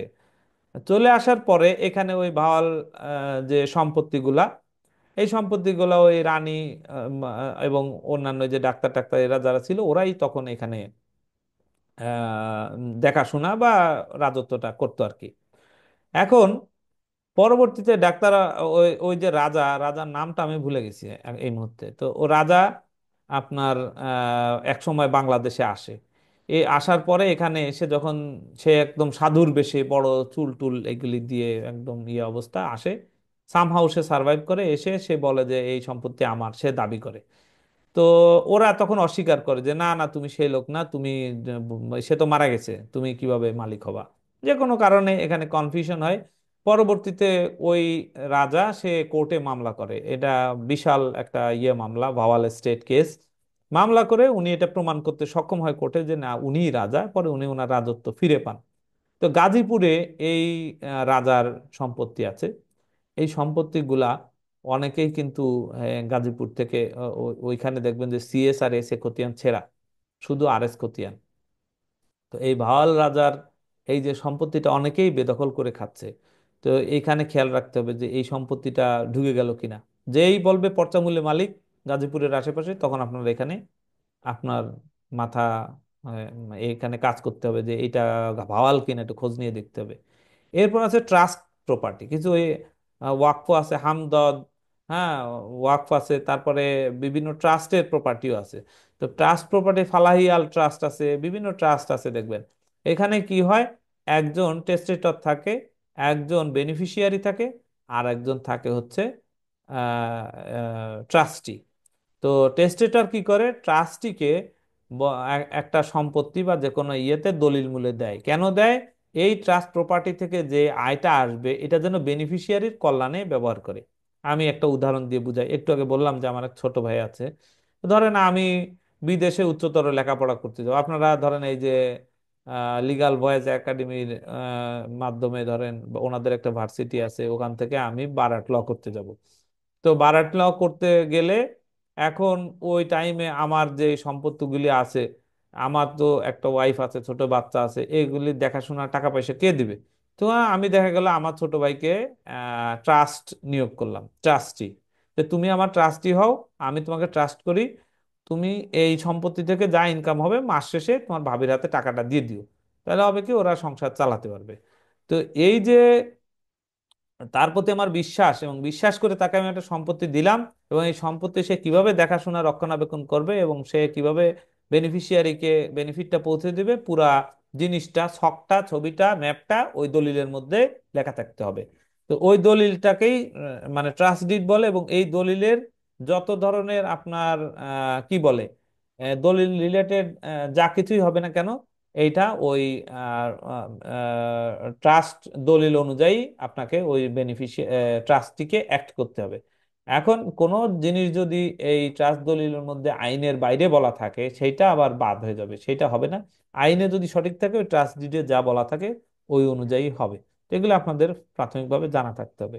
কিছু লয়ের আমি এখানে রেফারেন্স বলছি, যে transfer of property act, state acquisition tenancy act, power of attorney act, ওয়াকফ হস্তান্তর আইন, আরো আছে, বঙ্গীয় প্রজাস্বত্ব আইন, হ্যাঁ, তারপরে মুসলিম ফ্যামিলি ল অর্ডিন্যান্স, তারপরে আপনার ইয়ে কি বলে আহ, হিন্দু ল আপনাকে জানতে হবে, আপনাকে রেজিস্ট্রেশন অ্যাক্ট জানতে হবে, রেজিস্ট্রেশন ম্যানুয়াল, আপনাকে স্ট্যাম্প ইয়ে সম্পর্কে জানতে হবে, আপনার সিভিল মামলা মোকদ্দমা সম্পর্কে আপনার ধারণা থাকতে হবে, আপনার বিভিন্ন কেস রেফারেন্স জানতে হবে, আরো অনেক ল আছে। এই যে আপনার জমির নদীর যে ভাঙনের এই বিষয়ে বিস্তারিত আরো কথা সেটা জানতে হবে। কোম্পানি অ্যাক্ট সম্পর্কে আপনার ধারণা থাকতে হবে, কারণ কোম্পানি জমি কেনে, এই করে, এরকম অনেক অনেক আছে। কিছু আপনাদের একটু ধারণা দিলাম আর কি। লয়ের একটা আমরা প্রেজেন্টেশন দেখাই আমরা। লয়ের উপরে আমাদের অনেকগুলি ল আছে যেগুলি আপনাদের মোটামুটি ডেইলি কাজে লাগবে। অ্যাটলিস্ট আপনারা প্রাথমিকভাবে বেটিং করার জন্য আপনাদের লাগবেই। হ্যাঁ, তো ওইগুলি আমাদের সবই আছে। আমরা জাস্ট একটা আপনাদেরকে একটু দেখাচ্ছি। যেমন ধরেন এখানে রেজিস্ট্রেশন অ্যাক্টের মধ্যে প্রপার্টির এই যে মুভেবল আর ইমুভেবল এর ডেফিনেশন দেওয়া আছে একে একে এইভাবে, যে এটা হলো মুভেবল এগুলা, আর এটা হলো ইমুভেবল। কিন্তু ইমুভেবলের মধ্যে এই দুটারে ক্রস করা হয়েছে। কেন করা হয়েছে আমরা এখন দেখবো। এই দেখেন, এখানে কিন্তু আইনের এক্সেপশনে বলছে আহ, যে standing timber, growing crops or grass, fruits upon and juice in trees, whether in existence to grow to grow in future. তো এখানে যেই ধরনের গাছপালা, ঘাস, এর ফল মূল, লতা পাতা যাই হোক না কেন, এইগুলাকে আসলে আইনে এটারে এক্সেপশন হিসেবে দেখা হচ্ছে। একে আপনার ইমুভেবলের মর্যাদা দেওয়া হচ্ছে না। তো আর ইয়ে হচ্ছে আপনার মেশিনারি যেটা আছে embedded or attach to the earth when dealt to it apart from the land. তো যে মেশিনারিজ গুলা আপনার আছে, মেশিনারিজকে আসলে এটাতে আপনার ইমুভেবলের ডেফিনেশনে ফেলা ফেলা হয়নি। এই মেশিনারিজটা আপনার মুভেবল হিসেবেই কাউন্ট করা হয় আইনের চোখে। আর রিমুভেবল প্রপার্টি কোনটা, যেটা মুভেবল না ওটাই ইমুভেবল। তো তাইলে আমরা জানলাম যে শুধুমাত্র পৃথিবীর সাথে লাগানো থাকলেই হবে না। অনেকেই জানি আমরা যে ডেস্টিনি নামে একটা কোম্পানি ছিল, তারা গাছের দলিল বিক্রি করতো। তো এই ধরনের মানে আইনের অপব্যাখ্যা করে এগুলি বিক্রি করা হয়। এখন আমরা জানবো ব্যাংকের ক্ষেত্রে, যেহেতু আমরা বলছি যে আমাদের এই কোর্সটা কম্প্যাক্ট, এর মধ্যে সবই আছে। ল্যান্ড রিলেটেড যত কাজ কাম আপনার মোটামুটি লাগে সবই আমরা এটার মধ্যে দিয়েছি। হ্যাঁ, যে যত আইন টাইন আপনার মোটামুটি দরকার পড়ে সবই থাকবে। তো এইখানে আমরা আপনাদেরকে মর্টগেজ, হাইপোথিকেশন এগুলি নিয়ে এখানে একটু হালকা আলাপ করব। মর্টগেজ বলতে বোঝায় ইমুভেবল প্রপার্টি যে বন্ধক রাখা হয় সেটাকে মর্টগেজ বলে। আইনে মর্টগেজ 6 প্রকার, section 58 of the transfer of property act 6 প্রকার। কিন্তু আমাদের বাংলাদেশে 6 প্রকারের ইয়ে নাই। আমাদের বাংলাদেশে আছে মাত্র 2 প্রকার। এগুলি ডিটেইলে পরে আলাপ করব আমাদের কোর্সের সময়। তো আমাদের মর্টগেজ আছে সিম্পল মর্টগেজ, আপনার হচ্ছে যে রেজিস্টার্ড মর্টগেজ আর আনরেজিস্টার্ড মর্টগেজ। এই দুইভাবে মর্টগেজ হয়। রেজিস্টার্ডটা অর্থ ঋণের মাধ্যমে বিক্রি করা যায়, আর আনরেজিস্টার্ডটা অর্থ ঋণের মাধ্যমে বিক্রি করা যায় না। এটাকে আপনার মানে প্রথম 12 দিনে বিক্রি করা যায় না, পরবর্তীতে মামলা জেতার পরে জারি মামলায় অ্যাটাচ করে বিক্রি করতে হয়। আর মুভেবল এই আনরেজিস্টার্ড আছে আবার 2 প্রকার, ওইটা পরে আলাপ করব, ওইগুলি ডিটেইলে ওই সময় আলাপ করব। মুভেবল প্রপার্টির মধ্যে মর্টগেজ হয় দুইভাবে, হাইপোথিকেশন এবং প্লেস বা লিয়েন। হাইপোথিকেশন বলতে বোঝায় ওই যে মেশিনারিজ হাইপোথিকেশন ডিডের মাধ্যমে মেশিনারিজ হাইপোথিকেটেড করা হয়। আর প্লেস আর লিয়েন, হাইপোথিকেশনের মধ্যে গাড়ি বা ভেসেল, নৌযান, এগুলি কিন্তু হাইপোথিকেশনের মধ্যে চলে আসে। আর প্লেস বা লিয়েন এই 2 প্রকার কি, এটা হচ্ছে যে গুডস, দোকানের যে মালামালগুলি আছে, এক্সকিউজ মি, দোকানে যে মালামালগুলি আছে, এই দোকানের মালামালগুলি এই হাইপোথিকেশন বা লেন ফ্রেম মানে ফর্মে বন্ধক রাখা হয়। সেটা কেমন? প্লেসটা একটা ব্যাংক প্র্যাকটিস করে, ইসলামী ব্যাংক বাংলাদেশ লিমিটেড, আর কেউ প্র্যাকটিস করে না। সেটা কি, ধরেন আমি বলি একটা ফ্রিজের দোকান। এখন একটা লোক 100টা ফ্রিজ আমদানি করবে, তার কাছে 100টা ফ্রিজ আমদানি করার টাকা নাই। সে কি করে, ব্যাংক থেকে, ইসলামী ব্যাংক থেকে লোন নিল। লোন নিলে ইসলামী ব্যাংক কি করে, 100টা ফ্রিজ কেনে। ওই যে হোলসেলার তাকে 100টা ফ্রিজের টাকা দেয়, 100টা ফ্রিজ হোলসেলার ডেলিভারি দেয় টু ইসলামী ব্যাংক। ইসলামী ব্যাংক ওই প্রোডাক্টটা তার গোডাউনে রাখে, তার একটা আলাদা গোডাউন নেওয়া আছে, সেই গোডাউনের মধ্যে এই প্রোডাক্টটা রাখে। প্রোডাক্টটা রাখার পরে সে ধরেন 10টা 10টা করে ফ্রিজ ওই বিক্রেতাকে দেয়, এবং ওই 10টা ফ্রিজ বিক্রি করার পরে একটা কিস্তি শোধ দেওয়ার পরে আবার আরো 10টা ফ্রিজ দেয়। তো এইভাবে ব্যাংকের অধীনে যে প্রোডাক্টগুলি, ব্যাংকে যে সিকিউরিটিগুলি ব্যাংকের কাছেই থাকে, ব্যাংকের গোডাউনে থাকে, এটা হলো প্লেস। আর লিয়েন কোনটা? লিয়েন হচ্ছে দোকানদারের দোকানেই থাকবে এবং দোকানদারের গোডাউনে থাকবে, এখানে ব্যাংক কোনো ভাবে মানে নিজের কোনো দায় দায়িত্ব এখানে নিবে না। তো দোকানদারের কাছে থাকবে, ব্যাংক এখানে একটা লিয়েন মানে এটার উপরে একটা চার্জ ক্রিয়েট করবে। এখানে এই প্রপার্টিটা যদি ওই দোকানদার ব্যাংকের কোনো কিস্তি পরিশোধ করে না, ঠিক মতো না করে, তাহলে সে এগুলি ক্রোক করে বিক্রি করে দিবে।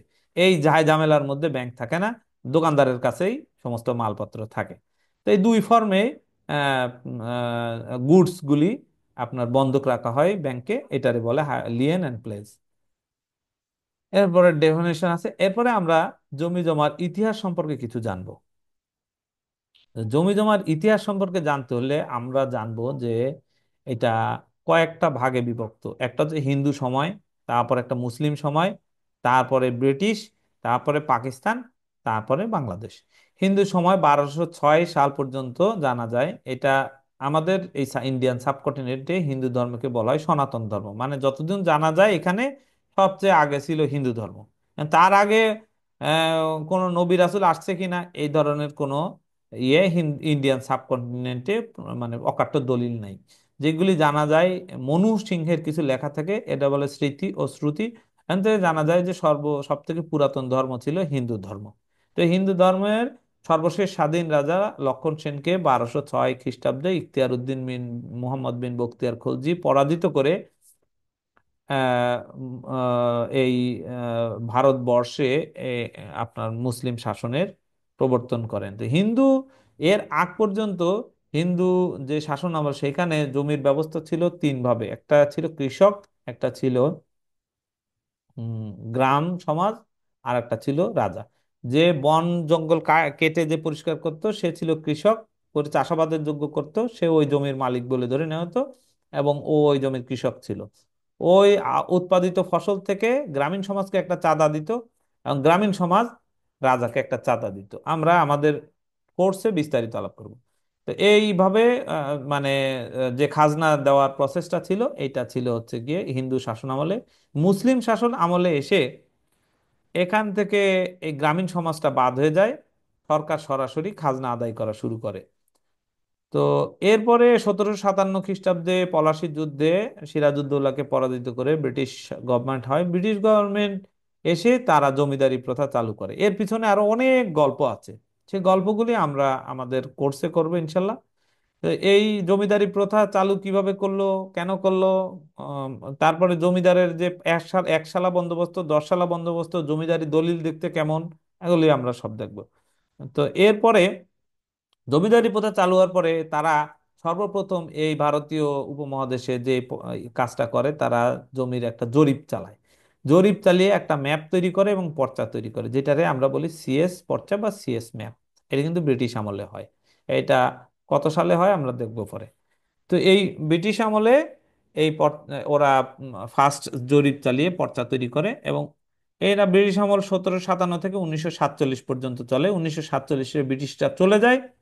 চলে যাওয়ার পরে ভারত পাকিস্তান নামে দুইটা আলাদা দেশে হয়। আমরা চলে আসি পাকিস্তানের মধ্যে, এই যে ওয়েস্ট পাকিস্তান আর ইস্ট পাকিস্তান, আমরা পাকিস্তানের মধ্যে এসে পড়ি।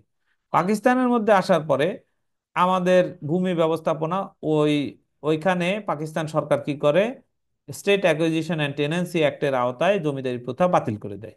বাতিল করে দিয়ে যারা প্রজা ছিল, যারা চাষাবাদ করত, এই প্রজাদেরকেই আপনার মালিকানা দিয়ে দেয়। এবং তখন পাকিস্তান আরেকটা খতিয়ান করে, এটার নাম এসে খতিয়ান। এটা আসলে সার্ভে খতিয়ান বলা যাবে না, কারণ এটা দুই এক জায়গায় ফিজিক্যাল সার্ভে হয়েছে, অধিকাংশ সময় টেবিলে বসে এই খতিয়ানটা করা হয়েছে।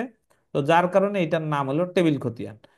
তো এই এসে খতিয়ানটা আপনার করে হচ্ছে যে পাকিস্তান সরকার শুরু করে।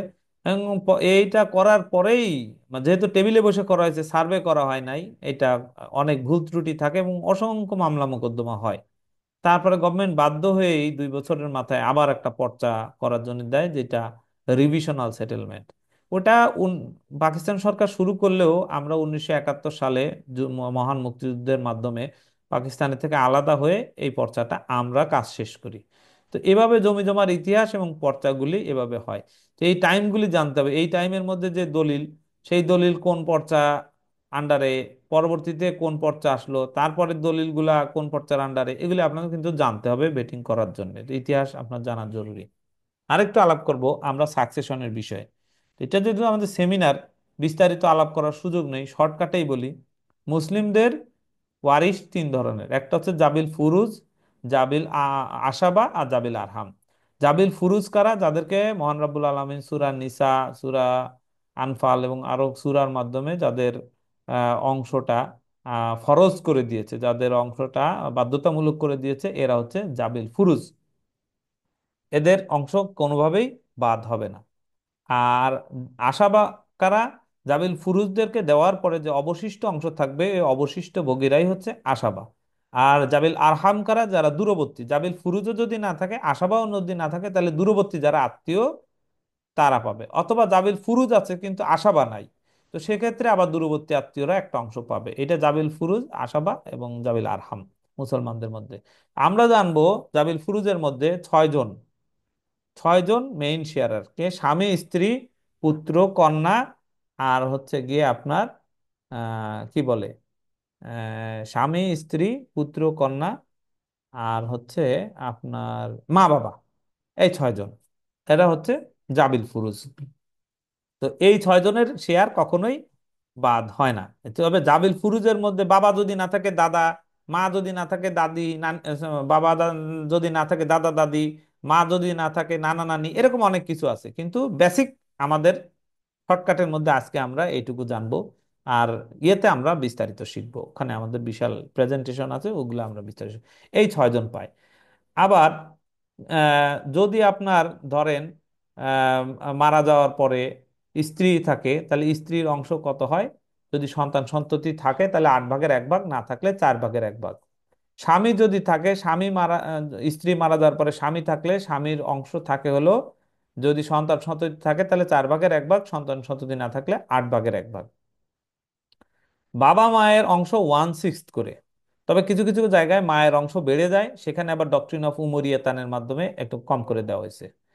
এরপরে আপনার বাবা আবার দুইভাবে সম্পত্তির মালিক হতে পারে। কিভাবে? যদি আপনার শুধু থাকে, আপনি মারা যাওয়ার সময় স্ত্রী থাকলো, কন্যা থাকলো আর বাবা থাকলো, সেক্ষেত্রে স্ত্রী কন্যাকে দেওয়ার পরে স্ত্রী কন্যা বাবা একবার টোটাল সম্পত্তি পাবে, আবার বাবা দ্বিতীয়বার আবার পাবে সম্পত্তি। এটাকে বলে ডুয়েল সাকসেশন অফ ফাদার। হ্যাঁ, তো দুইবার সম্পত্তি পায়, অবশিষ্ট সম্পত্তিটা পায়। আচ্ছা, এখন তাহলে আমরা স্বামীর অংশ জানলাম, স্ত্রীর অংশ জানলাম। এখন পুত্র কন্যা যদি থাকে, বাবা মায়ের অংশ জানলাম 1/6 করে। পুত্র কন্যা যদি থাকে একজনের, তাহলে পুত্র আর কন্যা দুইজন মিলে আশাবা হয়ে যাবে। সেক্ষেত্রে এক পুত্র 2 শেয়ার, এক কন্যা 1 শেয়ার করে পাবে। আর পুত্র কন্যা যদি যদি কোনো পুত্র না থাকে, খালি কন্যা থাকে, তাহলে একজন কন্যার অংশ হবে হাফ। আর যদি একাধিক কন্যা থাকে তাদের অংশ হবে 2/3, 3 ভাগের 2 ভাগ। হ্যাঁ, এগুলি দেওয়ার পরে বাকি সম্পত্তি যদি দাদা থাকে দাদা পাবে, দাদি পাবে। তারা যদি না থাকে তাহলে চাচা চাচি, চাচা চাচি না থাকলে চাচাতো ভাই বোন, এরা দূরবর্তী আত্মীয়রা তখন এসে এই সম্পত্তি পাবে।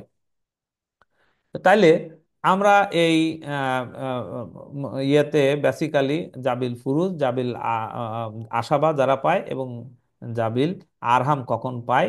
যখন আশাবারা না থাকে তখন আরহামরা, যেমন যদি দাদা দাদি না থাকে তখন চাচা চাচি, চাচা চাচি না থাকলে চাচতো ভাই চাচতো বোন, তখন জাবিল আরহামরা তখন আসলো। এখন মুসলিম ফারায়েজে শেয়ার কিন্তু কম বেশি বিভিন্ন ঘটনার উপরে হয়। আসি এবার হিন্দু ফারায়েজে। হিন্দু ফারায়েজের ক্ষেত্রে বা হিন্দু উত্তরাধিকারের ক্ষেত্রে, ফারায়েজ তো বলে না, হিন্দু উত্তরাধিকার, হিন্দু উত্তরাধিকারের ক্ষেত্রে যে জিনিসটা হয়েছে, সেখানে আবার অংশ সবার সমান, 1 শেয়ার করে। যে কয়জন ওয়ারিশ বা উত্তরাধিকার, সবার একটা করে শেয়ার, এখানে কোনো কম বেশি নেই। কিন্তু এখন ওয়ারিশ কে হবে, এটা আবার এখানে বেশ ট্রিকি। কেমন? এখানেও 3 ধরনের উত্তরাধিকার আছে: স্বপিণ্ড, স্বগোত্র, স্বকুল্য আর সমানদক। স্বপিণ্ড, স্বকুল্য, সমানদক। তাহলে স্বপিণ্ডকে যে পিণ্ড দেওয়ার অধিকারী। এখন তাহলে পিণ্ড কি জিনিস?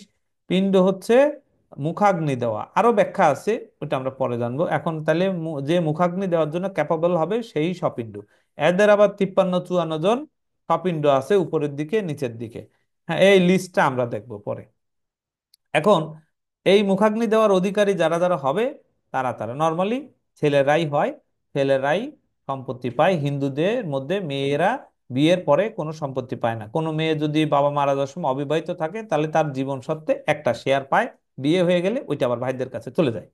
আবার হিন্দু বিধবাকে আইন করে সম্পত্তি দেওয়া হয়েছে, সে তার সম্পত্তিটা জীবদ্দশায় ভোগ দখল করতে পারে, কিন্তু স্বামীর সম্পত্তি সে আদালতে পারমিশন ছাড়া বিক্রি করতে পারবে না। কিছু এক্সেপশন আছে, ওইটা আমরা আমাদের ট্রেনিং এ বিস্তারিত তখন শিখব। তো তাইলে নর্মালি আমরা জানলাম যে হিন্দু সাকসেসরদের মধ্যে শেয়ার একটা, সাকসেসর কে হবে এটা খুঁজে বের করাটা একটু টাফ। যখন আমি সাকসেসর বের করতে পারবো, সবারই একটা করে শেয়ার, ভাগ করা সহজ হয়ে গেল। আর আমরা কিছু ট্রিক্স শিখিয়ে দেব, কিছু জিনিস দিয়ে দেব, যাতে আপনি এখনই এত কিছু না পড়ে টড়ে আপনি সহজে এই সাকসেশনটা বের করতে পারেন। এর কিছু ট্রিক্স আপনাদেরকে আমরা আমাদের মূল কোর্সে শিখিয়ে দেবো ইনশাল্লাহ। এরপরে আপনাকে জানতে হবে দলিল সম্পর্কে। দলিলগুলির মধ্যে অনেক রকমের দলিল আছে, সেগুলি সম্পর্কে জানতে হবে। ক্যাটাগরি ওয়াইজ আমরা কিছু ভাগ করেছি, সেটা হলো title deed, buyer deed, original copy, certified copy. Title deed বলতে বোঝায় বর্তমান মালিকের যে দলিলটা, এটা হলো টাইটেল। আপনাকে বিক্রির জন্য যিনি প্রস্তাব করেছেন, যিনি বর্তমানে জমির মালিক আছেন, ওনার যেই দলিলটা, ওটারে যে দলিল মূল্যে উনি কিনে মালিক হয়েছেন, ওটারে বলে টাইটেল ডিড। ওনার পূর্ববর্তী যত মালিকরা ছিলেন, ওনাদের যেই দলিলগুলি আছে, এটাকে বলা হচ্ছে বায়া ডিড। তাহলে টাইটেল ডিড হচ্ছে বর্তমান মালিকের দলিল, আর বায়া ডিড হচ্ছে বর্তমান মালিকের আগে যে যে মালিকরা ছিলেন তাদের দলিল। আর অরিজিনাল কপি আর সার্টিফাইড কপি বলতে কি বোঝায়? একটা দলিল যখন রেজিস্ট্রি হয়, তখন রেজিস্ট্রেশনের জন্য যে দলিলটা আমরা প্রেজেন্ট করি, অরিজিনালটা, ওটা রেজিস্ট্রি হয়ে আপনাকে আবার একটা টাইম পরে ফেরত দেওয়া হয়। এটা হলো অরিজিনাল কপি, অরিজিনাল ডিড। আর এই দলিলটা যখন রেজিস্ট্রি হয়, তখন ভলিউম বুকের মধ্যে ওই দলিলের সব ইনফরমেশন লেখা হয়। এখন আপনি যখন একটা সার্টিফাই, একটা কপি তোলার জন্য, ওর একটা নকল কপি বা যে কোনো একটা ওই দলিলের কপিটা তোলার জন্য আবেদন করবেন, তখন আপনারা একটা স্ট্যাম্পের মধ্যে ওই দলিলে যা যা কন্টেন্ট আছে সব লিখে আপনাকে একটা কপি দেবে, ওটা সাব রেজিস্ট্রার সার্টিফাই করে দিবে। এটাকে বলা হচ্ছে সার্টিফাইড কপি। তো এইভাবে আমরা দলিলগুলাকে ভাগ করেছি। কোন কোন দলিল দেখতে কেমন হয়, ছবি কেমন, পুরাতন দলিল কেমন ছিল, নতুন দলিল কেমন আছে, এগুলি আমরা কিন্তু ব্রিটিশ সময়কার দলিল কেমন, পাকিস্তানের সময়ের দলিল কেমন, বাংলাদেশের সময়ের দলিল কেমন, সব আমরা আমাদের ট্রেনিং এর মধ্যে দেখাবো। দলিলের কিছু গুরুত্বপূর্ণ শব্দ আমরা, মানে এগুলো আমাদের জানা থাকতে হবে, যে খুব বেশি মারাত্মক কিছু তা না, কিন্তু মানুষ জিজ্ঞাসা করে, এটা দিয়েই একটা পণ্ডিতি আপনার উপর ফলাবে, মানে জং কি, জং কি তুমি জানো না? তাহলে তুমি কি কোর্স করছো? মেহেদি স্যারের কোর্স করছো? তুমি কি কোর্স করছো? তুমি তো কিছুই জানো না। আসলে এটা যে খুব বেশি নিয়ামক তা না, কিন্তু ইন্টারভিউ যদি দিতে যান বা কোনো ব্যাংকে যান, বা কেউ জিজ্ঞাসা করলে আপনার জন্য এম্বারাসিং হবে। হ্যাঁ, একটু জানা থাকলো আর কি। পিং মানে হচ্ছে পিতা, জং মানে স্বামী, গং মানে সকল, আপনি এবং অন্যান্য যারা আছে সবাই মিলে গং। সাং মানে হচ্ছে ঠিকানা, দং মানে দখল, মং মানে মোকাম। এটা মোকাম দলিলের মধ্যে দেখবেন যে মোকাম অমক এর আগে লেখা থাকতো, এটার এখন কোনো ইমপ্লিমেন্টেশন নেই। মং মানে, মং যদি থাকে এত তাহলে মোকাম, এটা ইয়ে না। এজমালি মানে হচ্ছে যে যৌথ মালিকানায়, যে ধরেন পাঁচ ভাই বাবার ওয়ারিশ সূত্রে মালিক, কিন্তু তারা তাদের মধ্যে কোনো পার্টিশন ডিড করে নাই, পার্টিশন করে নাই। ওই জমিটা পাঁচ ভাই, একটা পুকুর আছে, ওই পুকুর পাঁচ ভাই ইউজ করে, এটারে বলে এজমালি। এটা এজমালি পুকুর, এটা কোনো পার্টিশন হয় না। বর্গত জমা মানে হচ্ছে, বিসর্গ মানে জমা, জমা খারিজের যে জমাটা, ওই জমা। কি, কি মানে কিস্তি। এটা, এইটার এখন তেমন কোনো ইয়ে নাই। এটা দলিলের মধ্যে, পুরাতন দলিলের মধ্যে লেখা দেখবেন, তখন মানুষ জিজ্ঞাসা করলে উত্তর দিতে পারবেন। তম মানে বন্ধকনামা, এই শব্দটার ইমপ্লিমেন্টেশন নাই, এটা এখন বন্ধক দলিল বা মর্টগেজ দলিল নামে পরিচিত আছে।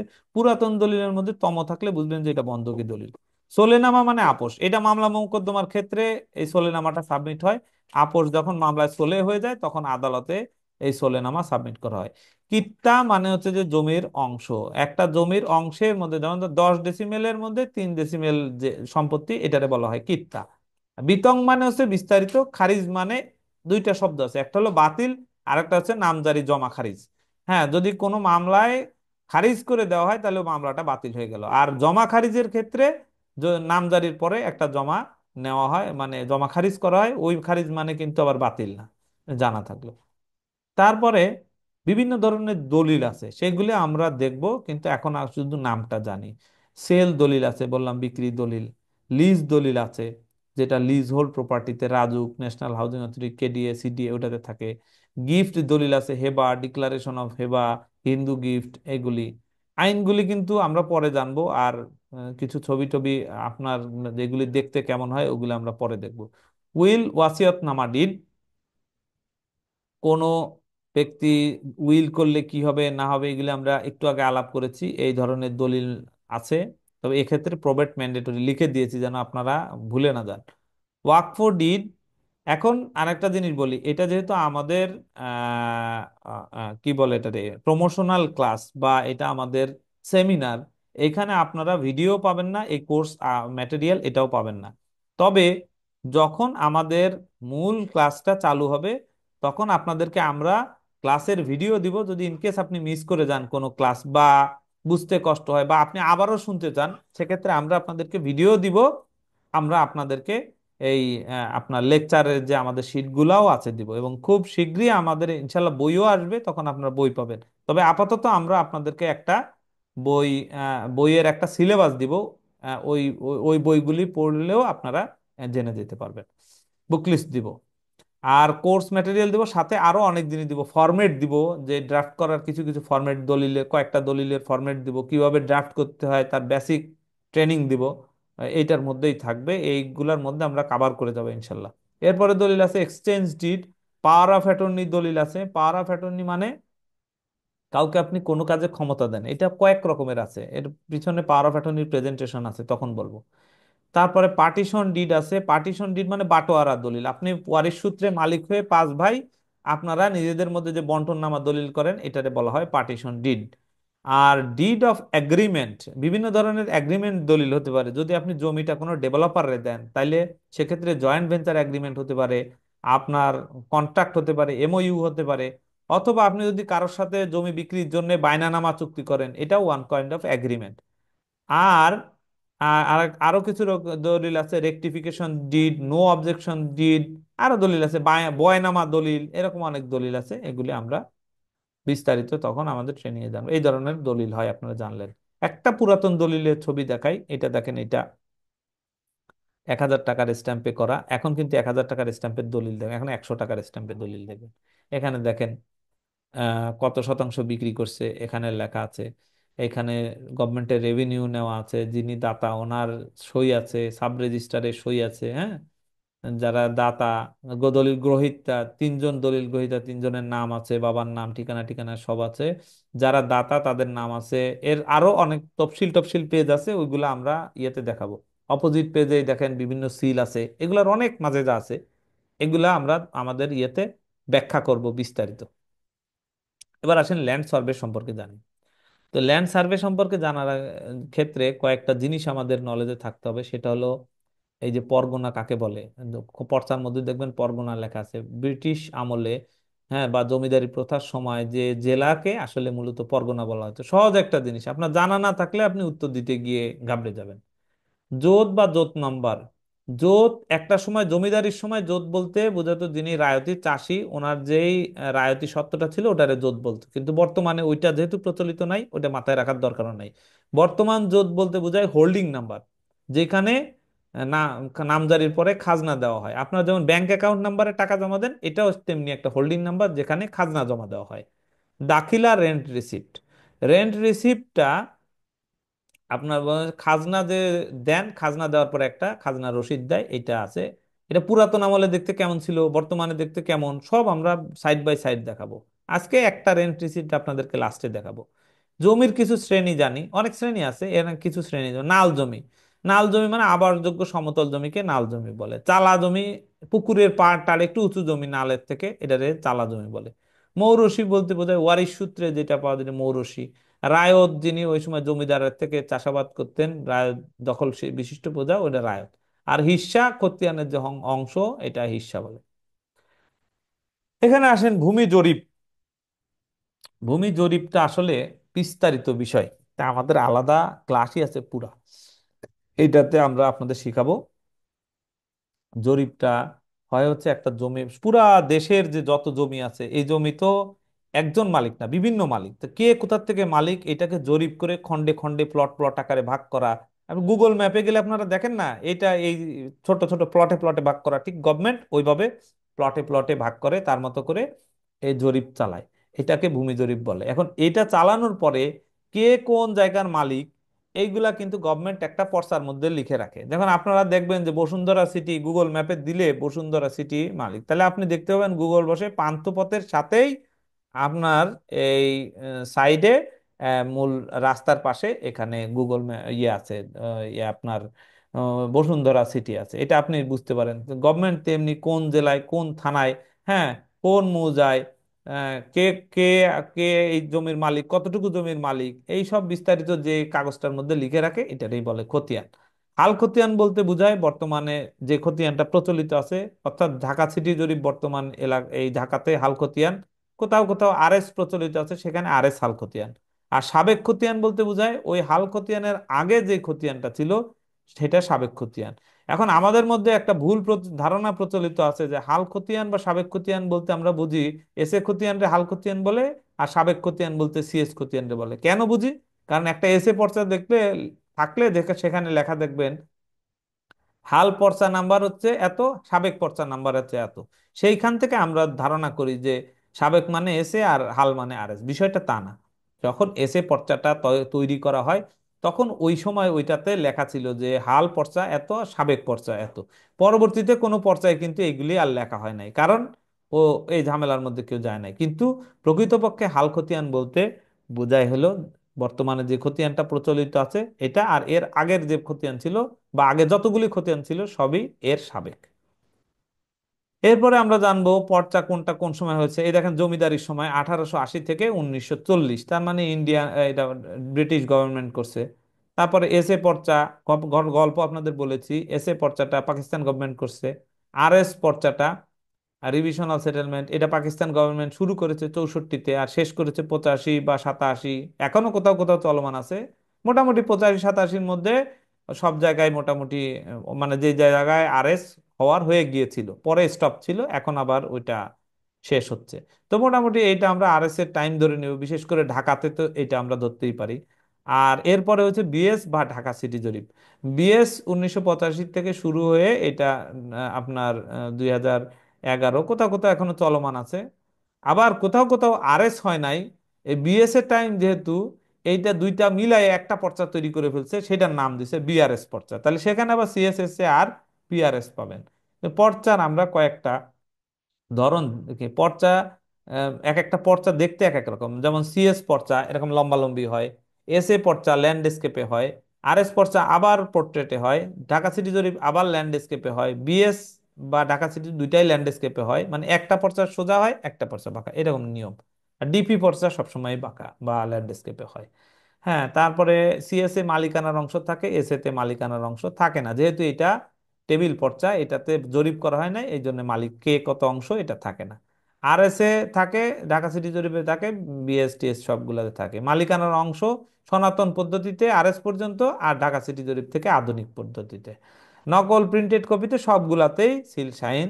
প্রিন্টেড কপিতে এই রাবারের সিল থাকে, আর সার্টিফাইড কপিতে আপনার সার্টিফাইড অথরিটি সই স্বাক্ষর থাকে। এগুলি কিন্তু এখান থেকে বুঝবেন না, আমরা যখন প্রেজেন্টেশন দিব তখন বিস্তারিত একটা এর সাথে প্র্যাকটিক্যালি দেখিয়ে দেখিয়ে বুঝাবো। আজকে একটা খতিয়ান একটু আপনাদেরকে হালকা দেখাবো এই ইয়েতে। অন্যান্য বিভিন্ন খতিয়ানের বিভিন্ন ধরনের সিমটম থাকে। যেমন ধরেন সিএসএ দ্বিতীয় পাতায় আপনার উত্তর সীমানায় কি আছে লেখা থাকে, প্রথম পাতায় পরগনা তৌজি এইসব লেখা থাকে, দেখাবো। এসএতে এরকম সাবেক হাল দাগ নাম্বার খতিয়ান নাম্বার লেখা থাকে। আর এসে সোজাসুজি হয়, সেখানে 9 নম্বর কলাম আছে। হ্যাঁ, ঢাকা সিটি জরিপে মন্তব্য কলাম আছে। তো এগুলি আমরা যখন প্র্যাকটিক্যালি যাব বিস্তারিত তখন দেখাবো। এখন খতিয়ানের একটা ডেফিনেশন আমাদের জানা দরকার, আপনি ইন্টারভিউ দিতে গেলে তো জিজ্ঞাসা করতে পারে। খতিয়ানের ডেফিনেশন হচ্ছে খতিয়ান is a record of right prepared under the authority of the government. তাহলে খতিয়ান হচ্ছে রেকর্ড অফ রাইট, এটাকে শর্টকাটে বলে আরওআর। এখানে আবার দেখেন একটা আরওআর খতিয়ান আছে। এই খতিয়ানটার নাম দেওয়া হয়েছে একটু আরওআর, কিন্তু আসলে আরওআর মানে রেকর্ড অফ রাইট। সবগুলি খতিয়ানের সমষ্টিকেই বলা হয় আরওআর, কিন্তু আরওআর নামেও একটা খতিয়ান আছে। তো ডিস্ট্রিক্ট, এটা কে করে? Directorate of land record and survey. তাহলে ভূমি জরিপ এবং রেকর্ড অধিদপ্তর এরা এই খতিয়ানগুলি প্রস্তুত করে। এখানে showing all the details relating to ownership, area, rent, nature and land. তাহলে এখানে জমি জমার একটা যে ডিটেইল, একটা বিস্তারিত আলোচনা এখানে থাকে। তারপরে এখানে ঢাকা জেলার মধ্যে কি পাবেন? CS, S A, R S. Dhaka city কর্পোরেশনের সিটি জরিপ। আর অন্যান্য জায়গায় বিএস পর্চা পাবেন। আর কোথাও কোথাও এস এর সমতুল্য এমআরআর বা আরওআর পাবেন। এমআরআর পাবেন উত্তরবঙ্গে, আরওআর পাবেন হচ্ছে আপনার ময়মনসিংহে। আর চট্টগ্রামের আবার পর্চা সিস্টেম আলাদা, আর এস, পিএস, বিএস। এগুলি কোনটা কেমন দেখতে সবগুলো কিন্তু আপনাদেরকে আমরা আমাদের ট্রেনিং এ দেখাবো ইনশাল্লাহ। এরপরে আসেন জমির আনা গন্ডার একটা হিসাব আছে। এইখানে কিভাবে হিসাব করতে হয় ওটা আমরা একেবারে আমাদের এই ইয়েতে কি বলে, এখানে আমরা নোটিশ, আপনার বোর্ড নিয়ে একটা বোর্ড ওপেন করে সেই বোর্ডে একে একে আপনাদেরকে দেখাবো ওই ক্লাসের সময়। আপাতত দেখেন এটা 1 আনা, 2 আনা দেখতে এমন, 3 আনা, 4 আনা। এই 4 আনার সাথে আবার 1 আনা যোগ করলে 5 আনা, 4 আনার সাথে 2 আনা যোগ করলে 6 আনা, 4 আনার সাথে এই 3 আনা যোগ করলে 7 আনা, 4 আনার সাথে 4 আনা যোগ করলে 8 আনা, 8 আনার সাথে আবার 1 আনা যোগ করলে 9 আনা, 8 আনার সাথে 2 আনা যোগ করলে 10 আনা, 8 আনার সাথে 3 আনা যোগ করলে 11 আনা, 12 আনা আবার উল্টা এনের মতো। 12 আনার সাথে 1 আনা যোগ করলে 13 আনা। এটা কিন্তু ডাবলু না, 12 আনার সাথে 1 আনা যোগ করা হয়েছে এই জন্য 13 আনা। 12 আনার সাথে 2 আনা যোগ করে 14 আনা, 12 আনার সাথে 3 আনা যোগ করে 15 আনা, আর 16 আনা হলে 1 টাকা। আর আধুনিক ইয়েতে এরকম পয়েন্ট 100, 200, 300 এরকম থাকে। তো এইটা দিয়ে আবার খতিয়ানের মধ্যে জমির হিস্সা থাকে। যেমন ধরেন এটা একটা খতিয়ান, এখানে এই যে 1 আনা এরকম দেওয়া আছে। তো এই যে দাগের অংশ, এইখানে এ কতটুকু দাগের মালিক এটা কিভাবে বের করতে হয় এটা আপনাদেরকে আমরা শিখাবো। এটা যদি বের না করেন তাহলে খতিয়ানে তো মালিকের নাম থাকে, কিন্তু কতটুকু সম্পত্তির মালিক হবে সে, এটা কিন্তু বোঝানো যাবে না। আর এইটা সার্ভেয়াররা যখন মাপবে বা বিল্ডিং প্ল্যান থাকবে সেইখানে কিন্তু কিছু হিসাব থাকে, এগুলি আপনাদেরকে জানতে হবে। যেমন 1 ঘন্টা সমান সমান কত স্কোয়ার ফিট, 1 কাঠা সমান সমান কত স্কোয়ার ফিট, 1 ছটাক সমান সমান কত স্কোয়ার ফিট। হ্যাঁ, এগুলি আমরা কিভাবে করতে হয় এগুলি আমরা তখন শিখাই দিব। এটা আপনারা তখন জানবেন। এই জিনিসগুলি কিন্তু আপনাদের জানা থাকতে হবে। আপনি এই ট্রেনিং কোর্স করেন আর না করেন, কিন্তু এগুলি না জানলে কিন্তু হবে না। এরপরে আসেন একটা পর্চা পর্চা আপনাদের দেখা, এটা একটা সিএস পর্চা। এটার কতগুলি চেক পয়েন্ট আছে, এই চেক পয়েন্ট গুলি দিয়ে আপনাদেরকে আমরা বুঝাবো। যেমন এবং সাইড বাই সাইড আমরা বুঝাবো। যেমন এই দেখেন এখানে একটা 2টা ঘর আছে। এখানে জমিদারের কথা বলেছিলাম না, এই যে জমিদারের নাম, এটা প্রজার নাম। হ্যাঁ, তারপরে এখানে প্রথম পেজ দেখতে এরকম, দ্বিতীয় পেজ দেখতে এরকম। তারপরে আপনার এটা এই যে পোর্ট্রেটে। তারপরে আপনার মনে করেন যে এই জমিদারের অংশ কত এখানে লেখা আছে, প্রজার অংশ কত এখানে লেখা আছে। প্রজা কি, এটা হচ্ছে যে আপনার জোত সত্ত্বে মালিক, এটা এখানে আছে। দাগ নাম্বার কত, দাগের জমি শ্রেণী কি, উত্তর সীমানায় কে, এই দাগের মধ্যে খতিয়ানের অংশ কত, দাগের জমির পরিমাণ কত, এটা সার্টিফাই হয়েছে, কারা কারা সই করে।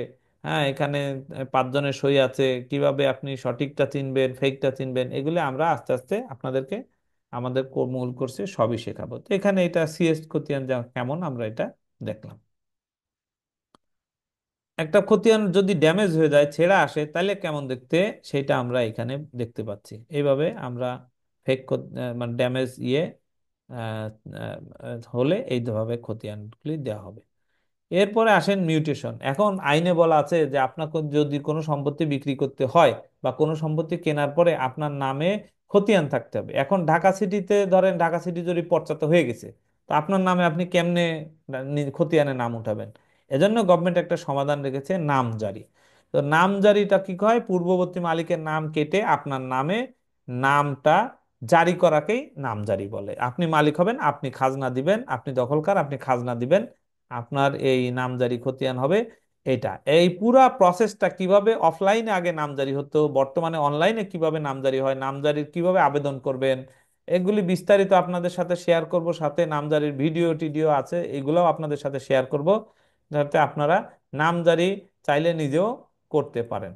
তো নামজারি, তাহলে আমরা জানলাম যে জমি কেনার পরে নিজের নামে নামজারি করে নিতে হয়, মিউটেশন বলে। এখন নামজারি করতে হলে এটা দুই ভাবে হয়। ওই যে বলেছিলাম যে প্রাইভেট ল্যান্ড আর লিজ হোল্ড ল্যান্ড, মালিকানা দুই রকম। এই দুই রকম মালিকানার ক্ষেত্রে প্রাইভেট ল্যান্ড হলে সরাসরি এসি ল্যান্ডে গিয়ে নামজারি করবেন, আর লিজ হোল্ড ল্যান্ড হলে যে লিজ হোল্ড অথরিটি তার কাছ থেকে আগে নামজারির পারমিশন নেবেন, তারপর নামজারি করবেন। ক্লিয়ার? এরপরে আসেন ভূমি রসিদ, খাজনা। জমি যখন আপনার নামজারি হয়ে গেল তখন আপনি সরকারকে খাজনা দিবেন। তো খাজনা দেওয়ার জন্য প্রতি বছরে আপনাকে খাজনা দিতে হবে, তবে কিছু কিছু ক্ষেত্রে 3 বছর পর্যন্ত অগ্রিম অগ্রিম খাজনা নেয়। কিছু কিছু ক্ষেত্রে 25 বিঘা পর্যন্ত সরকার খাজনা মওকুফ করে চাষের জমির, সেক্ষেত্রে আবার তার প্রমাণ দেখাতে হবে। এগুলি আমরা বিস্তারিত আমাদের ওখানে আলাপ করব। এবং ভূমি অফিস থেকে খাজনা সংগ্রহ করতে হবে। দেখেন একটা খাজনা দেখতে এরকম হয়। এই যে মোহাম্মদ নূর আহমদ গং, এই নূর আহমদ গং ওনারা নামজারি ছিল। নামজারি, প্রস্তাবপত্র, খাজনা কিভাবে কিভাবে চিনবেন ওইগুলি আমরা সব বিস্তারিত দেখাবো। এখানে জাস্ট একটা খাজনা দেখাচ্ছি, এখানে জোত নাম্বার আছে, খতিয়ান নাম্বার আছে, দাগ নাম্বার আছে, জমি শ্রেণী কি বাণিজ্যিক, এই দাগ নাম্বার কত, এখানে জমির পরিমাণ এখানে আছে, কত সালের খাজনা দিচ্ছে, এই খাজনা গ্রহণের অথরিটি, আধুনিক খাজনা দেখতে কেমন হয়, অনলাইন কিভাবে আমি ভেরিফাই করতে পারি, সব শিখাবো। এরপরে আছে হোল্ডিং ট্যাক্স। হোল্ডিং ট্যাক্সটা যদি আপনার মিউনিসিপাল অথরিটির আন্ডারে হয় এবং সেইখানে যদি আপনার খাজনা কোনো কনস্ট্রাকশন থাকে তাহলে হোল্ডিং ট্যাক্স দিতে হয়। হোল্ডিং ট্যাক্সটা দেখতে কেমন হয় ওটা আপনাদেরকে আমরা দেখাবো। এরপরে আপনি সবকিছু কাগজপত্র পেয়ে গেলেন, এখন আপনি জমিরটা সঠিক বা এটার ভ্যালিডেশন কিভাবে করবেন। প্রথমে আপনি এটার লিগ্যাল অপিনিয়ন রেডি করবেন। তারপরে আপনার যে কাগজপত্রগুলি দেওয়া হলো এটাকে আপনার সার্চ করতে হবে সঠিক আছে কিনা নাকি ফেক, এইটা সার্চ করে তারপরে আপনার এটা ভ্যালুয়েশনটা দেখতে হবে, ডিমার্কেশন ভ্যালুয়েশন, আপনি এটা দেখবেন যে সঠিক ডিমার্কেশনে আছে কিনা, জমির দাম সঠিক আছে কিনা। এরপরে একটা এনইসি নেবেন, নন ইনকামরান্স সার্টিফিকেট। এটা ব্যাংকের ক্ষেত্রে লাগবে, অন্যান্য পার্সোনাল প্রপার্টি নিয়ে হলে না হলেও চলে, তবে সেক্ষেত্রে আপনার ভলিউম বুক সার্চিং দিতে পারেন। এটা দিয়ে দেন আপনার মর্টগেজি রেজিস্ট্রি করেন আর সাব কাবলা দলিল করেন, যাই করেন না কেন আপনাকে এই প্রসেসগুলির মধ্য দিয়ে যেতে হবে। ভেরিফিকেশন সিস্টেম কোথায় কোথায় ভেরিফাই করবেন আমরা একটু বলে দেই এখন। যে দলিল ভেরিফাই করবেন সাব রেজিস্ট্রি অফিসে, খতিয়ান ভেরিফাই করবেন এসি ল্যান্ড অফিসে, সরি ডিস্ট্রিক্ট রেকর্ড রুমে, নামজারি এসি ল্যান্ড অফিসে করবেন। আর ভূমি উপসহকারী কর্মকর্তার অফিসে খাজনা চেক করবেন। অনলাইনেও করতে পারবেন। কিভাবে কিভাবে করবেন এগুলো আমরা আমাদের কোর্সে বিস্তারিত আলাপ করব। লিজ হোল্ড প্রপার্টি নিয়ে আমরা আলাদাভাবে আলাপ করব। প্রথমে ফ্রি হোল্ড প্রপার্টির পুরা দেখাবো, চেইন অফ ওনারশিপ কিভাবে মানে কিভাবে ইয়ে করতে হয়, আপনার লিগাল অপিনিয়ন তৈরি করতে হয়, কিভাবে ড্রাফটিং করতে হয়, এটা পুরাটা দেখানোর পরে দেন আমরা যাব লিজ হোল্ডে। লিজ হোল্ডে এসে লিজ হোল্ড প্রপার্টির আপনার আমরা আপনাকে পুরা ইয়েটা দেখাবো। এই যেমন দেখেন যে অনেকগুলি লিজ হোল্ড অথরিটি আছে, ন্যাশনাল হাউজিং অথরিটির আন্ডারে আছে লালমাটিয়া হাউজিং, মোহাম্মদপুর হাউজিং, মিরপুর, হ্যাঁ, তারপরে রূপনগর হাউজিং এস্টেট এরকম আছে। রাজুকের আছে বনানী, গুলশান, উত্তরা, বারিধারা, বারিধারা, হ্যাঁ, এরকম অনেকগুলো আছে। Ministry of housing and public works এর আছে ধানমন্ডি, হ্যাঁ, খিলগাঁও, মতিঝিল, দিলকুশা, এরকম কয়েক জায়গা আছে। ঢাকা ক্যান্টনমেন্টের আছে Banani DOHS, Mohakhali DOHS, Baridhara, Mirpur DOHS. এছাড়াও আছে বিসি, কেডিএ, সিডিএ, আরডিএ, বেবজা, বেজা, এদের অনেকেই লিজ দিয়ে থাকে। তো ওইগুলি সম্পর্কে আমরা তখন বিস্তারিত ডকুমেন্ট দেখব, কিভাবে বেটিং করতে হয় সব আমরা জানবো। একটা পুরাতন একটা লিজ দলিল দেখাই, এখানে দেখেন সিরিয়াল নাম্বার, ডিড নাম্বার, এটার মধ্যে যে আমরা ওই সময় বিস্তারিত বলবো। তো এখানে এটা পুরাতন, এটা ডাক্কা ইমপ্রুভমেন্ট ট্রাস্ট ওনাকে লিজ দিয়েছে। আবার নতুন আমলের লিজ দলিল কেমন ওটাও আপনাদের কিন্তু দেখাবো, কোনোটা বাদ দিব না। এখানে আপনার স্ট্যাম্প দিয়ে ক্যান্সেল করেছে, এখানে আবার দেখেন ঢাকা ইমপ্রুভমেন্টের ট্রাস্টের লেখা আছে, এখানে কত তারিখে, এখানে কাকে লিজ দিচ্ছে, শিডিউল, শিডিউলগুলি কিভাবে হয়, এ দেখেন এটা আবার কিন্তু ডেসিমেলে না, স্কোয়ার ইয়ার্ড, স্কোয়ার ফিটে। এগুলি কিভাবে কি করবেন বুঝবেন কিভাবে আমরা শিখাবো। এরপরে আপনার জানার জন্য কিছু জিনিস আমরা বলে দিই এখন এক্সট্রা টিপ হিসেবে। আপনি ধরেন একটা জমি ভেটিং করবেন, ধরেন আপনি কিভাবে একজন লোক এসে বললো যে ভাই আমি একটা জমি কিনবো, কি কি কাগজ লাগবে বলো তো। তা আপনি কি বলবেন? আপনি তখন ঢাকার জমি হলে আমরা দুইটা দেখাবো, ঢাকার একটা প্রাইভেট আর একটা লিজ, আর সারা বাংলাদেশে কোথায় কি আমরা লিস্ট আপনাদেরকে দিয়ে দিব আমাদের মূল কোর্সে।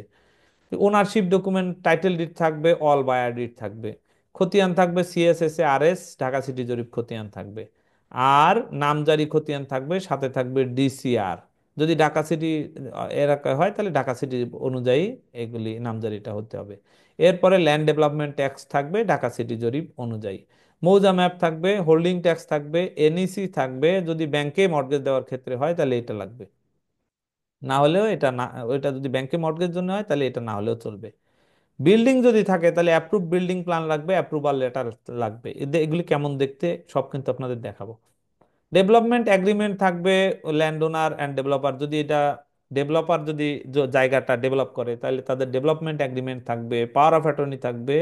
তাদের মধ্যে আর একটা থাকবে হচ্ছে যে আপনার ল্যান্ড ডিস্ট্রিবিউশন মানে ফ্ল্যাট ডিস্ট্রিবিউশন এগ্রিমেন্ট, বা ফ্ল্যাট ডিস্ট্রিবিউশন যদি এই দুই দলিলের মধ্যে লেখা থাকে তাহলেও থাকতে পারে, এটা থাকবে।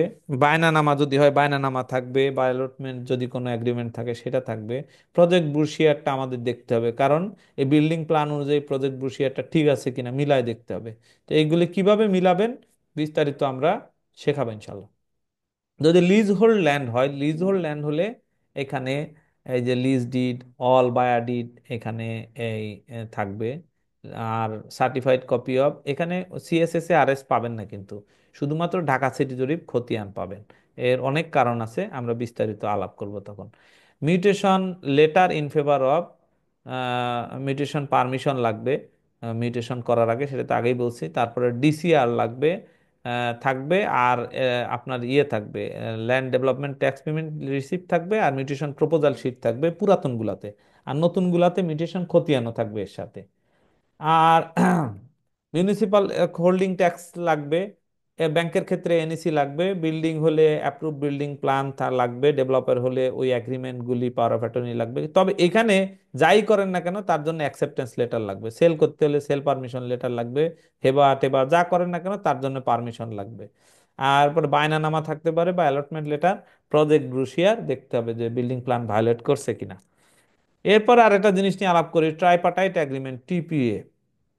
এটা হয় ডেভেলপারের কাছ থেকে যারা ফ্ল্যাট কেনে, ফ্ল্যাট কিনলে এই ফ্ল্যাট যারা ধরেন সব টাকা তো আপনার কাছে থাকে না, এরা তো ব্যাংক থেকে লোন নিয়ে কেনে, তাহলে এই ব্যাংক যে লোন নেয়, ডেভেলপার এবং যিনি ফ্ল্যাটটা কিনছেন এই তিনজনের মধ্যে একটা এগ্রিমেন্ট হয়, এটা টিপিএ।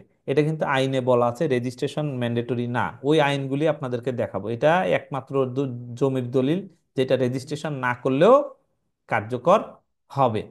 এটা আপনাদেরকে আমরা মানে আইনগুলি রেফারেন্স সহ দেখাবো, এগুলি মানে মুখে বলছি তা না।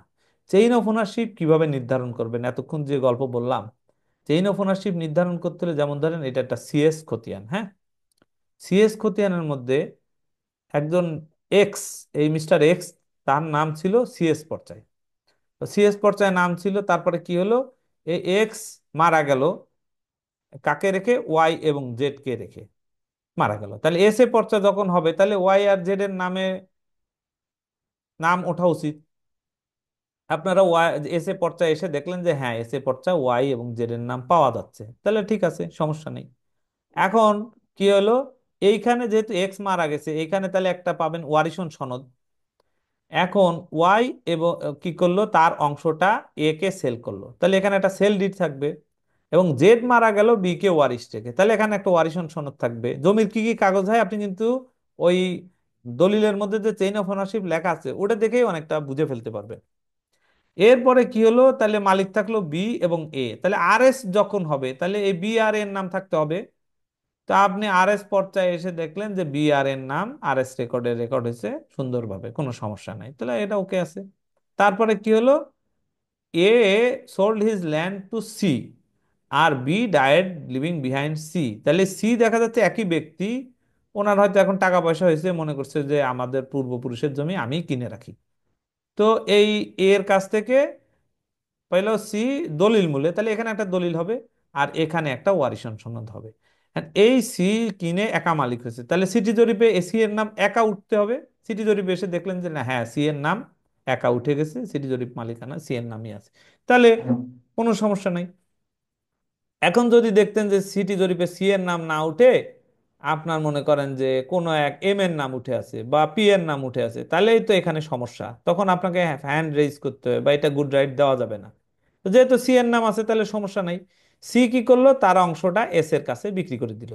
এখন তো আর জরিপ নাই, এখন তাহলে এস কি করবে? এস নিজের নামে মিউটেশন করে নিল ঢাকা সিটি জরিপ অনুযায়ী। এইভাবে যদি মালিকানা সুন্দর চেইন মিলানো থাকে, এখানে যে যে কাগজগুলি বললাম এই কাগজগুলি যদি থাকে, তখন তাহলে আপনি দেখবেন যে found in order, good right হয়ে গেল। আর যদি কোনো কাগজ না পাওয়া যায়, তাহলে আপনি এটাকে ব্যাড রাইট দেবেন। তবে আপনাকে এখানে আবার কিছু জাজমেন্টাল কল নিতে হবে। যেমন সব কাগজ আপনি পাবেন না। এখন যদি এই সিএস খতিয়ান মূলে মালিক হয়ে মারা গেছে, ওনার যে ওয়ারিশদের যদি আপনি এখন ওয়ারিশন সনদ চান, ওটা তো দিতে পারবে না। তো কতটুকু আপনি ছাড় দিবেন, আপনার ওই টলারেবল লিমিট কতটুকু হবে, এটা আপনার একটা ডিটারমাইন করতে হবে। এগুলি আমরা যখন আলাপ করব তখন বিস্তারিত আপনাদের শিখাই দিব যে কতটুকু আপনি ছাড় দিতে পারবেন। তা নাহলে বাংলাদেশের জমি জমা ভেটিং করতে পারবেন না, কারণ এখানে 80-90% জমির মধ্যেই কম বেশি ভেজাল আছে। তো কতটুকু ভেজাল আপনি আপনার ক্লায়েন্ট হজম করতে পারবে বা তাকে এফেক্ট করবে না, এটাও আপনাকে, আপনার জাজমেন্টাল কলটা কিভাবে নিবেন আমরা ওগুলি আপনাকে হেল্প করব। চেইন না মিললে এরকম অবস্থা হবে, শেষ সব। আর মিলে গেলে এরকম সুন্দর স্ট্রং একটা আপনার যিনি ক্লায়েন্ট তার জন্য একটা স্ট্রং একটা ইয়ে হয়ে গেল, তাই না? এবার আসলে একটু মর্টগেজ নিয়ে আলাপ করি।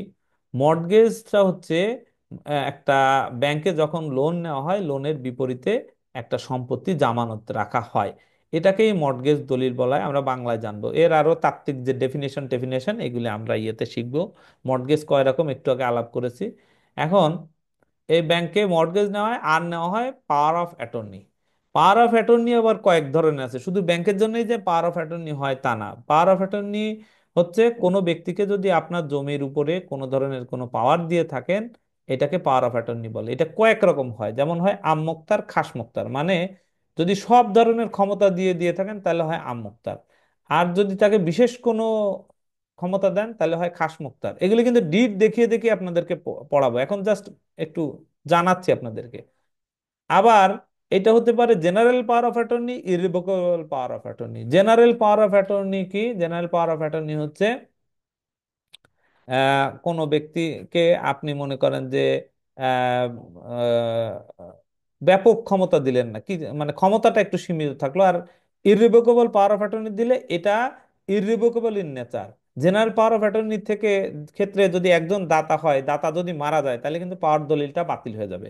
আর স্পেশাল পাওয়ার অফ অ্যাটর্নির ক্ষেত্রে, সরি, ইররিভোকেবল পাওয়ার অফ অ্যাটর্নির ক্ষেত্রে দাতা গ্রহীতা কেউ মারা গেলেই এই দলিল বাতিল হবে না, যতক্ষণ না উদ্দেশ্য চরিতার্থ হচ্ছে। এর কিছু নেচার আছে এরকম, বুঝাবো পরে। তো তাহলে জেনারেল পাওয়ার অফ অ্যাটর্নি আছে, স্পেশাল পাওয়ার অফ অ্যাটর্নি। আর একটা পাওয়ার অফ অ্যাটর্নি আছে বাংলাদেশে বসে পাওয়ার of attorney, foreign power of attorney. বাংলাদেশে বসে যে পাওয়ারটা করা হয় দলিল সাব রেজিস্ট্রি অফিসে, এইটা। আবার ফরেন পাওয়ার অফ অ্যাটর্নির মধ্যে দুই রকমের আছে।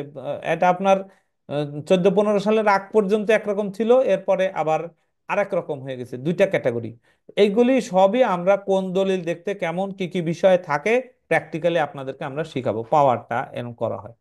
এরপরে ট্রাইপার্টাইট এগ্রিমেন্ট নিয়ে আলাপ করে ফেলেছি, এখানে ওই ফর্মুলাটা বলা আছে। এরপর যখন আপনি ব্যাংকের লোন শোধ দিয়ে দিলেন, তখন আপনার রিডেমশন করে নিতে হবে এবং রিভোকেশন করে নিতে হবে। রিডেমশন মানে মর্টগেজ দলিলটা বাতিল করার জন্য রিডেমশন করতে হবে, আর পাওয়ার দলিলটা বাতিল করার জন্য রিভোকেশন করে নিতে হবে। এরপরে আপনাকে যেটা বললাম যে আপনার ডকুমেন্ট দেওয়া হলো, চেইন অফ ওনারশিপ সব মিলে গেল, কিন্তু আসলে যে ডকুমেন্টটা দেওয়া হয়েছে এই ডকুমেন্টটা কি অরিজিনাল নাকি এটা ফেক ডকুমেন্ট, আপনি কিভাবে বুঝবেন? এর বিভিন্ন টিপস আছে আমাদের কাজের অভিজ্ঞতার ক্ষেত্রে। আর এই ডকুমেন্টটা আমি যেহেতু বলেছি এই প্রেজেন্টেশনটা আমার একার না, এখানে অনেক মানুষের হাত আছে, সবার নাম হয়তো আমার মনেও নাই। হ্যাঁ, তো এখানে আমাদের সবারই এক্সপিরিয়েন্স নিয়ে একটা ডকুমেন্ট তৈরি করা। তো যার কারণে আমাদের যে এক্সপিরিয়েন্স গুলি হয়েছে, আমার ব্যক্তিগত যে এক্সপিরিয়েন্স গুলি হয়েছে, এগুলি আপনাদেরকে শেয়ার করবো যে কিভাবে আপনারা ফেক ডকুমেন্টস আইডেন্টিফাই করতে পারেন। যেমন একটা ফেক ডকুমেন্ট আপনাদেরকে দেখাই, এই দেখেন, এই দলিলটা দেখলে একটু আগে যে সিএস দেখালাম কোনো তফাৎ হয়? কিন্তু আমরা কোনো না কোনো কারণে আমাদের সন্দেহ হয়েছে, কি কি কারণে সন্দেহ হতে পারে এগুলি আপনাদেরকে আমরা শিখাবো।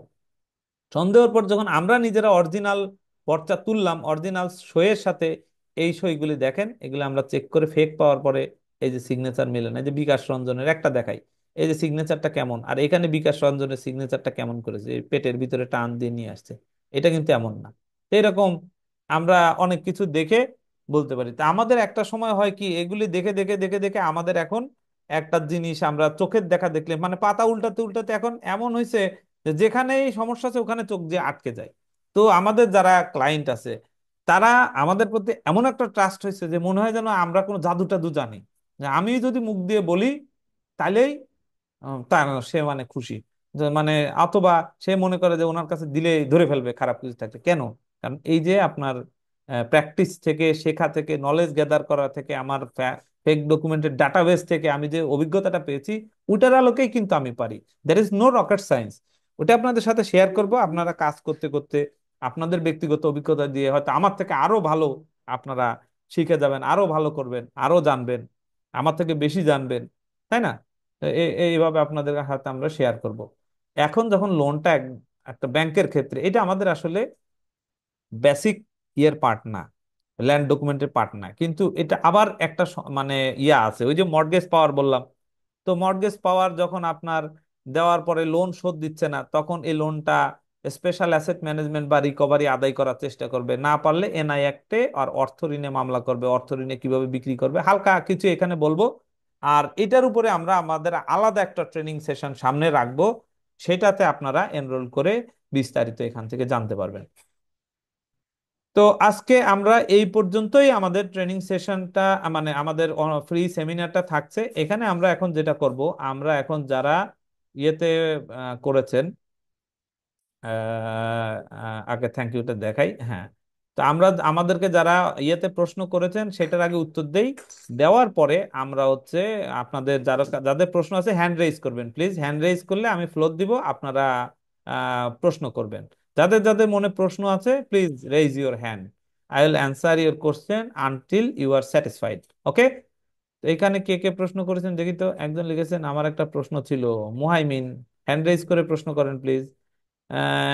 সাইফ রাসুল, উনি বলছেন প্রবেটটা একটু আবার ক্লিয়ার করবেন কাইন্ডলি। প্রবেট হচ্ছে যখন উইল দলিল করা হয়, ওই উইল দলিলটা কার্যকর করার জন্য যখন যিনি উইল করেছেন টেস্টেটর, উনি যখন মারা যান, তখন ওই দলিলটা কার্যকর করার জন্য আপনাকে কি করতে হয়, এটা ডিস্ট্রিক্ট, আপনার ডিস্ট্রিক্ট যে জাজ আছে ওনার কোর্টে একটা প্রবেট মোকদ্দমা করতে হয়, তার রায় পাওয়ার পরেই এটা কার্যকর হয়, তা নাহলে এটা কার্যকর হবে না। এখানে তাহলে ট্রাস্ট এর লাভ কি? ট্রাস্টের লাভ হচ্ছে ওই যে যিনি যিনি ট্রাস্টি, আসলে যিনি ট্রাস্ট করছেন, টেস্টেটর, উনি তো আসলে ওনার বেনিফিশিয়ারি দেখাশোনা করতে পারছেন না। বেনিফিশিয়ারি দেখাশোনা কে করবে? সে ট্রাস্টি। এখন ট্রাস্টি কে হয়? ট্রাস্টি সেই ধরনের লোকই হয় যে আপনার বিশ্বস্ত, বা সে ওই রকম লোভী না, সে আপনার কোনো না কোনো ভাবে আপনার ইয়ে থাকে। আর ট্রাস্ট দলিলে যদি কোনো রেমিনারেশনের কথা বলা থাকে, যেমন বড় একটা জমি আমি ট্রাস্ট করলাম, তো এই জমি রক্ষণাবেক্ষণের জন্য তো খরচ লাগবে, পাইক পেয়াদা লোকজন রাখা লাগবে, কি কিভাবে খরচ করতে হবে ওইটা ট্রাস্ট দলিলের মধ্যে বলা থাকবে। বা ট্রাস্টির যদি কোনো রেমুনারেশন আমি দিতে চাই, সেখানে আমি লিখে দিতে পারি যে ভাই তুমি এই টাকা নিতে পারবে, এত টাকা, দলিলে লেখা থাকবে। তাহলে ট্রাস্ট এর, ও এটা লিখছেন। তা বই কবে বের করবেন স্যার? বই আমি চেষ্টা করছি আপনাদের কোর্স শুরু করার আগে বের করা যায় কি না। যদি না পারলেও যখন বের হবে, আপনারা আমাদের এই ফেসবুক হোয়াটসঅ্যাপ গ্রুপটা যেটা হবে এটা না, যেটাতে আপনারা সবাই এনরোল করবেন ফর হচ্ছে গিয়ে আমাদের ট্রেনিং এর জন্য, যারা যারা এনরোল করবেন ওই গ্রুপের মধ্যে, তখন আমি জানিয়ে দেবো কোর্স ফি কত টাকা স্যার। এটা আপনাদের ওই যে নাম্বারে ফোন দিয়ে এনরোল করেছেন ওনার সাথে কথা বলবেন। কত টাকা কোর্স ফি এটা আমার জানা নাই, ওনারা বলবে। ফ্রি ক্লাসটা গ্রুপে দেওয়ার অনুরোধ করছি, দুঃখিত। ফ্রি ক্লাস আমরা আপনাদের সাথে শেয়ার করব না। আমাদের যারা ইয়ে করবে, এনরোল করবে ওই গ্রুপে হয়তো দিতে পারি। আমাদের ভিডিও থাকছে, ভিডিও করা আছে, ভিডিও থাকবে। যারা আমাদের এখানে এনরোলড হবে তাদেরকে আমরা ফ্রি ক্লাস, বাবা এর যে আমাদের এই যে লেকচার যে শিটটা আছে এটাও আমরা তাদের সাথে শেয়ার করবো ইনশাল্লাহ। তো ঠিক আছে, এখন হ্যান্ড রেইজ করেছেন যারা, তাদের প্রশ্নের উত্তর আমি দিচ্ছি। একজন মনে হয় হ্যান্ড রেইজ করেছিলেন, হ্যান্ড আবার ডাউন করে ফেলেছেন। হ্যান্ড রেইজ করবেন প্লিজ। হ্যান্ড রেইজ না করলে তো আমি বুঝবো না কে প্রশ্ন করতে চান। আর যদি হ্যান্ড রেইজ না করেন, আমাদের ট্রেনিং সেশন এখন। আচ্ছা, আপনারা যদি কেউ কিছু বলতে চান, মোহাইমিন ভাই আনমিউট করে প্রশ্ন করবেন প্লিজ। আমার ওই প্রশ্নটার উত্তরটা না আমি একটু এখনো একটু কনফিউজড আছে, সেটা এক হচ্ছে যে মিনিট, সরি ট্রাস্ট। সরি, আমার এই জন্য ইয়ে লাগানো ছিল মাইক্রোফোন, এখন খুলে দিয়েছি, এখন বলেন। আমার একটা প্রশ্ন ছিল, সেটা হচ্ছে যে ট্রাস্টের যে বিষয়টা, যিনি ট্রাস্ট মানে যাকে দিচ্ছেন, সাপোজ আপনি আমাকে ট্রাস্ট করলেন এবং যাতে আমি আপনার ফ্যামিলির রেসপন্সিবিলিটিটা নেই, কিন্তু আমার তো এখানে একটা বেনিফিট থাকতে হবে। আমার বেনিফিট ছাড়া কি আমি এই কাজটা করব? সেক্ষেত্রে আমার এটা, বেনিফিটটা কোথা হ্যাঁ, থেকে আসবে? এটা ট্রাস্ট দলিলে বলা থাকবে, হ্যাঁ। ট্রাস্ট দলিলের মধ্যে বলা থাকবে আপনাকে কোনো বেনিফিট দিব কিনা। এমন হতে পারে যে আপনি আমার পরমাত্মীয়, আপনি বেনিফিট চান না, যেমন আমার ছোট ভাইয়ের গল্প দিলাম। এখন ছোট ভাই কি এইখান থেকে দেখাশোনা করে তার ভাইয়ের মেয়ে বা ভাইয়ের স্ত্রী তাকে কিছু টাকা দেবে, সেখান থেকে কি সে টাকা নিতে চাইবে? চাইবে না তো। কিন্তু আবার যদি এমন হয় যে আমি একজনকে নিয়োগ করলাম, সে এটা দেখাশোনা করবে, তার বিনিময়ে তার কিছু রেমিউনারেশন থাকবে, তাহলে ও ট্রাস্ট ডিডে ওইভাবে বলা থাকবে। এটা ধরা বাঁধা কোনো নিয়ম নাই। এটা সিস্টেমটা, ট্রাস্টের সিস্টেমটা বলছি। কিন্তু সে টাকা নিবে কি নিবে না, কি হবে না হবে, এটা ওটাতে বলা আছে। আচ্ছা, এখন কথা হচ্ছে, যদি প্রশ্ন নাও করেন, আপনাদের যদি এই কোর্স সম্পর্কে কোনো মূল্যায়ন থাকে, সেটাও আপনারা আনমিউট করে বলতে পারেন যে আপনারা হয়তো শিখতে পেরেছেন কিনা, বা আমাদের এখানে কোনো ডেভেলপ করার সুযোগ আছে কিনা, বা আপনাদের ভালো লাগা মন্দ লাগা, চাইলে আমাদের সাথে আপনারা হ্যান্ড রেইজ করে শেয়ার করতে পারেন। আমি শুনতে চাই আপনাদের মুখ থেকে। কারণ ভালো তো সবসময় হবে না, মন্দটা বললেও আমি আমার সমালোচনাটা অনুযায়ী আমি কোর্সটা আরো সুন্দর করে ডিজাইন করতে পারবো, চেঞ্জ করতে পারবো। এটা যদি কারো থাকে, আপনারা করবেন প্লিজ। আর তা যদি না থাকে, তাহলে আমি আজকের ইয়ে আমাদের সেমিনার শেষ করে দিব। দেওয়ার আগে দুইটা কথাই আপনাদেরকে বলতে চাই। সেটা হচ্ছে, আপনারা যদি ভেটিং করেন বা সিভিল ক্যারিয়ার গড়তে চান, আমাদের এই কোর্স করেন চাই না করেন, এটা বিষয় না। কিন্তু যেই যেই বিষয়গুলি আপনাদের সাথে শেয়ার করলাম, সেই বিষয়গুলি কিন্তু আপনারা মাথায় রাখবেন। এবং এই বিষয়গুলির উপরে ভিত্তি করে আপনারা বেটিং করবেন, এটা আপনাদের পড়াশোনা করতে হবে। শুধু যদি মনে করেন যে না, আমি জাস্ট ওই দাক্ষতিয়ান মিলিয়েই আমি ছেড়ে দিব, তাহলে কিন্তু ভাই আপনার ক্লায়েন্ট চরম বিপদে পড়ে যাবে। কতগুলি চেক পয়েন্ট দেখালাম, আরো অসংখ্য জিনিস আছে এখানে। আমার তো মনে হয় 1%ও এখানে আনতে পারি নাই, আমার যে কোর্স ম্যাটেরিয়াল। তো সেইটা আপনারা যদি না জানেন, তো না জানলে আপনি তো ভুল করে ফেলবেন। হ্যাঁ, ট্রাফিক রুল যদি না জানেন, মনে হবে ট্রাফিক রুলের দরকার কি। এখন পাশে বোর্ডে সিগন্যাল দেওয়া থাকে, সামনেও আপনার স্পিড ব্রেকার, ওইগুলি না খেয়াল করে ইচ্ছা মতো চালা যায়, স্পিড ব্রেকারের জায়গায় গিয়ে ব্রেক ট্রেক করতে পারে না, হুমড়ি খেয়ে পড়ে মোটরসাইকেলও শেষ, হাত পাও শেষ। হয় না এরকম? তো এই জন্য আপনাকে যে কোনো কাজ করার আগে নিয়ম কানুন জানতে হবে। তো এই জন্য আপনারা সবাই পড়াশোনা করবেন। There is no shortcut in law. লতে কোনো শর্টকাট নাই। পুরাটাই জানবেন, পুরাটাই পড়বেন, এবং তাহলে আপনি ভালো লয়ার হতে পারবেন। তা নাহলে আপনি জাস্ট এ মিডিল ম্যান হয়ে যাবেন। আপনি ক্লায়েন্টের মামলা নিবেন, সিনিয়র দিয়ে মুভ করাবেন, মাঝখানে আপনি কিছুই করতে পারবেন না। এখান থেকে আপনি একটা মধ্যস্বত্বভোগী, ওয়ান কাইন্ড অফ ব্রোকারের মতো আপনার ক্যারিয়ারটা হয়ে যাবে, লাইফটা হয়ে যাবে। তো এরকম করবেন না, নিজে একটু শিখবেন। এটাই মানে ইয়ে রেখে আজকে আমার বক্তব্য এখানে শেষ করছি। আপনাদের যদি কিছু সামান্য শেখাতে পারি, আমি লাকি ফিল করব। ভালো থাকবেন। আসসালামু আলাইকুম ওয়া রাহমাতুল্লাহ।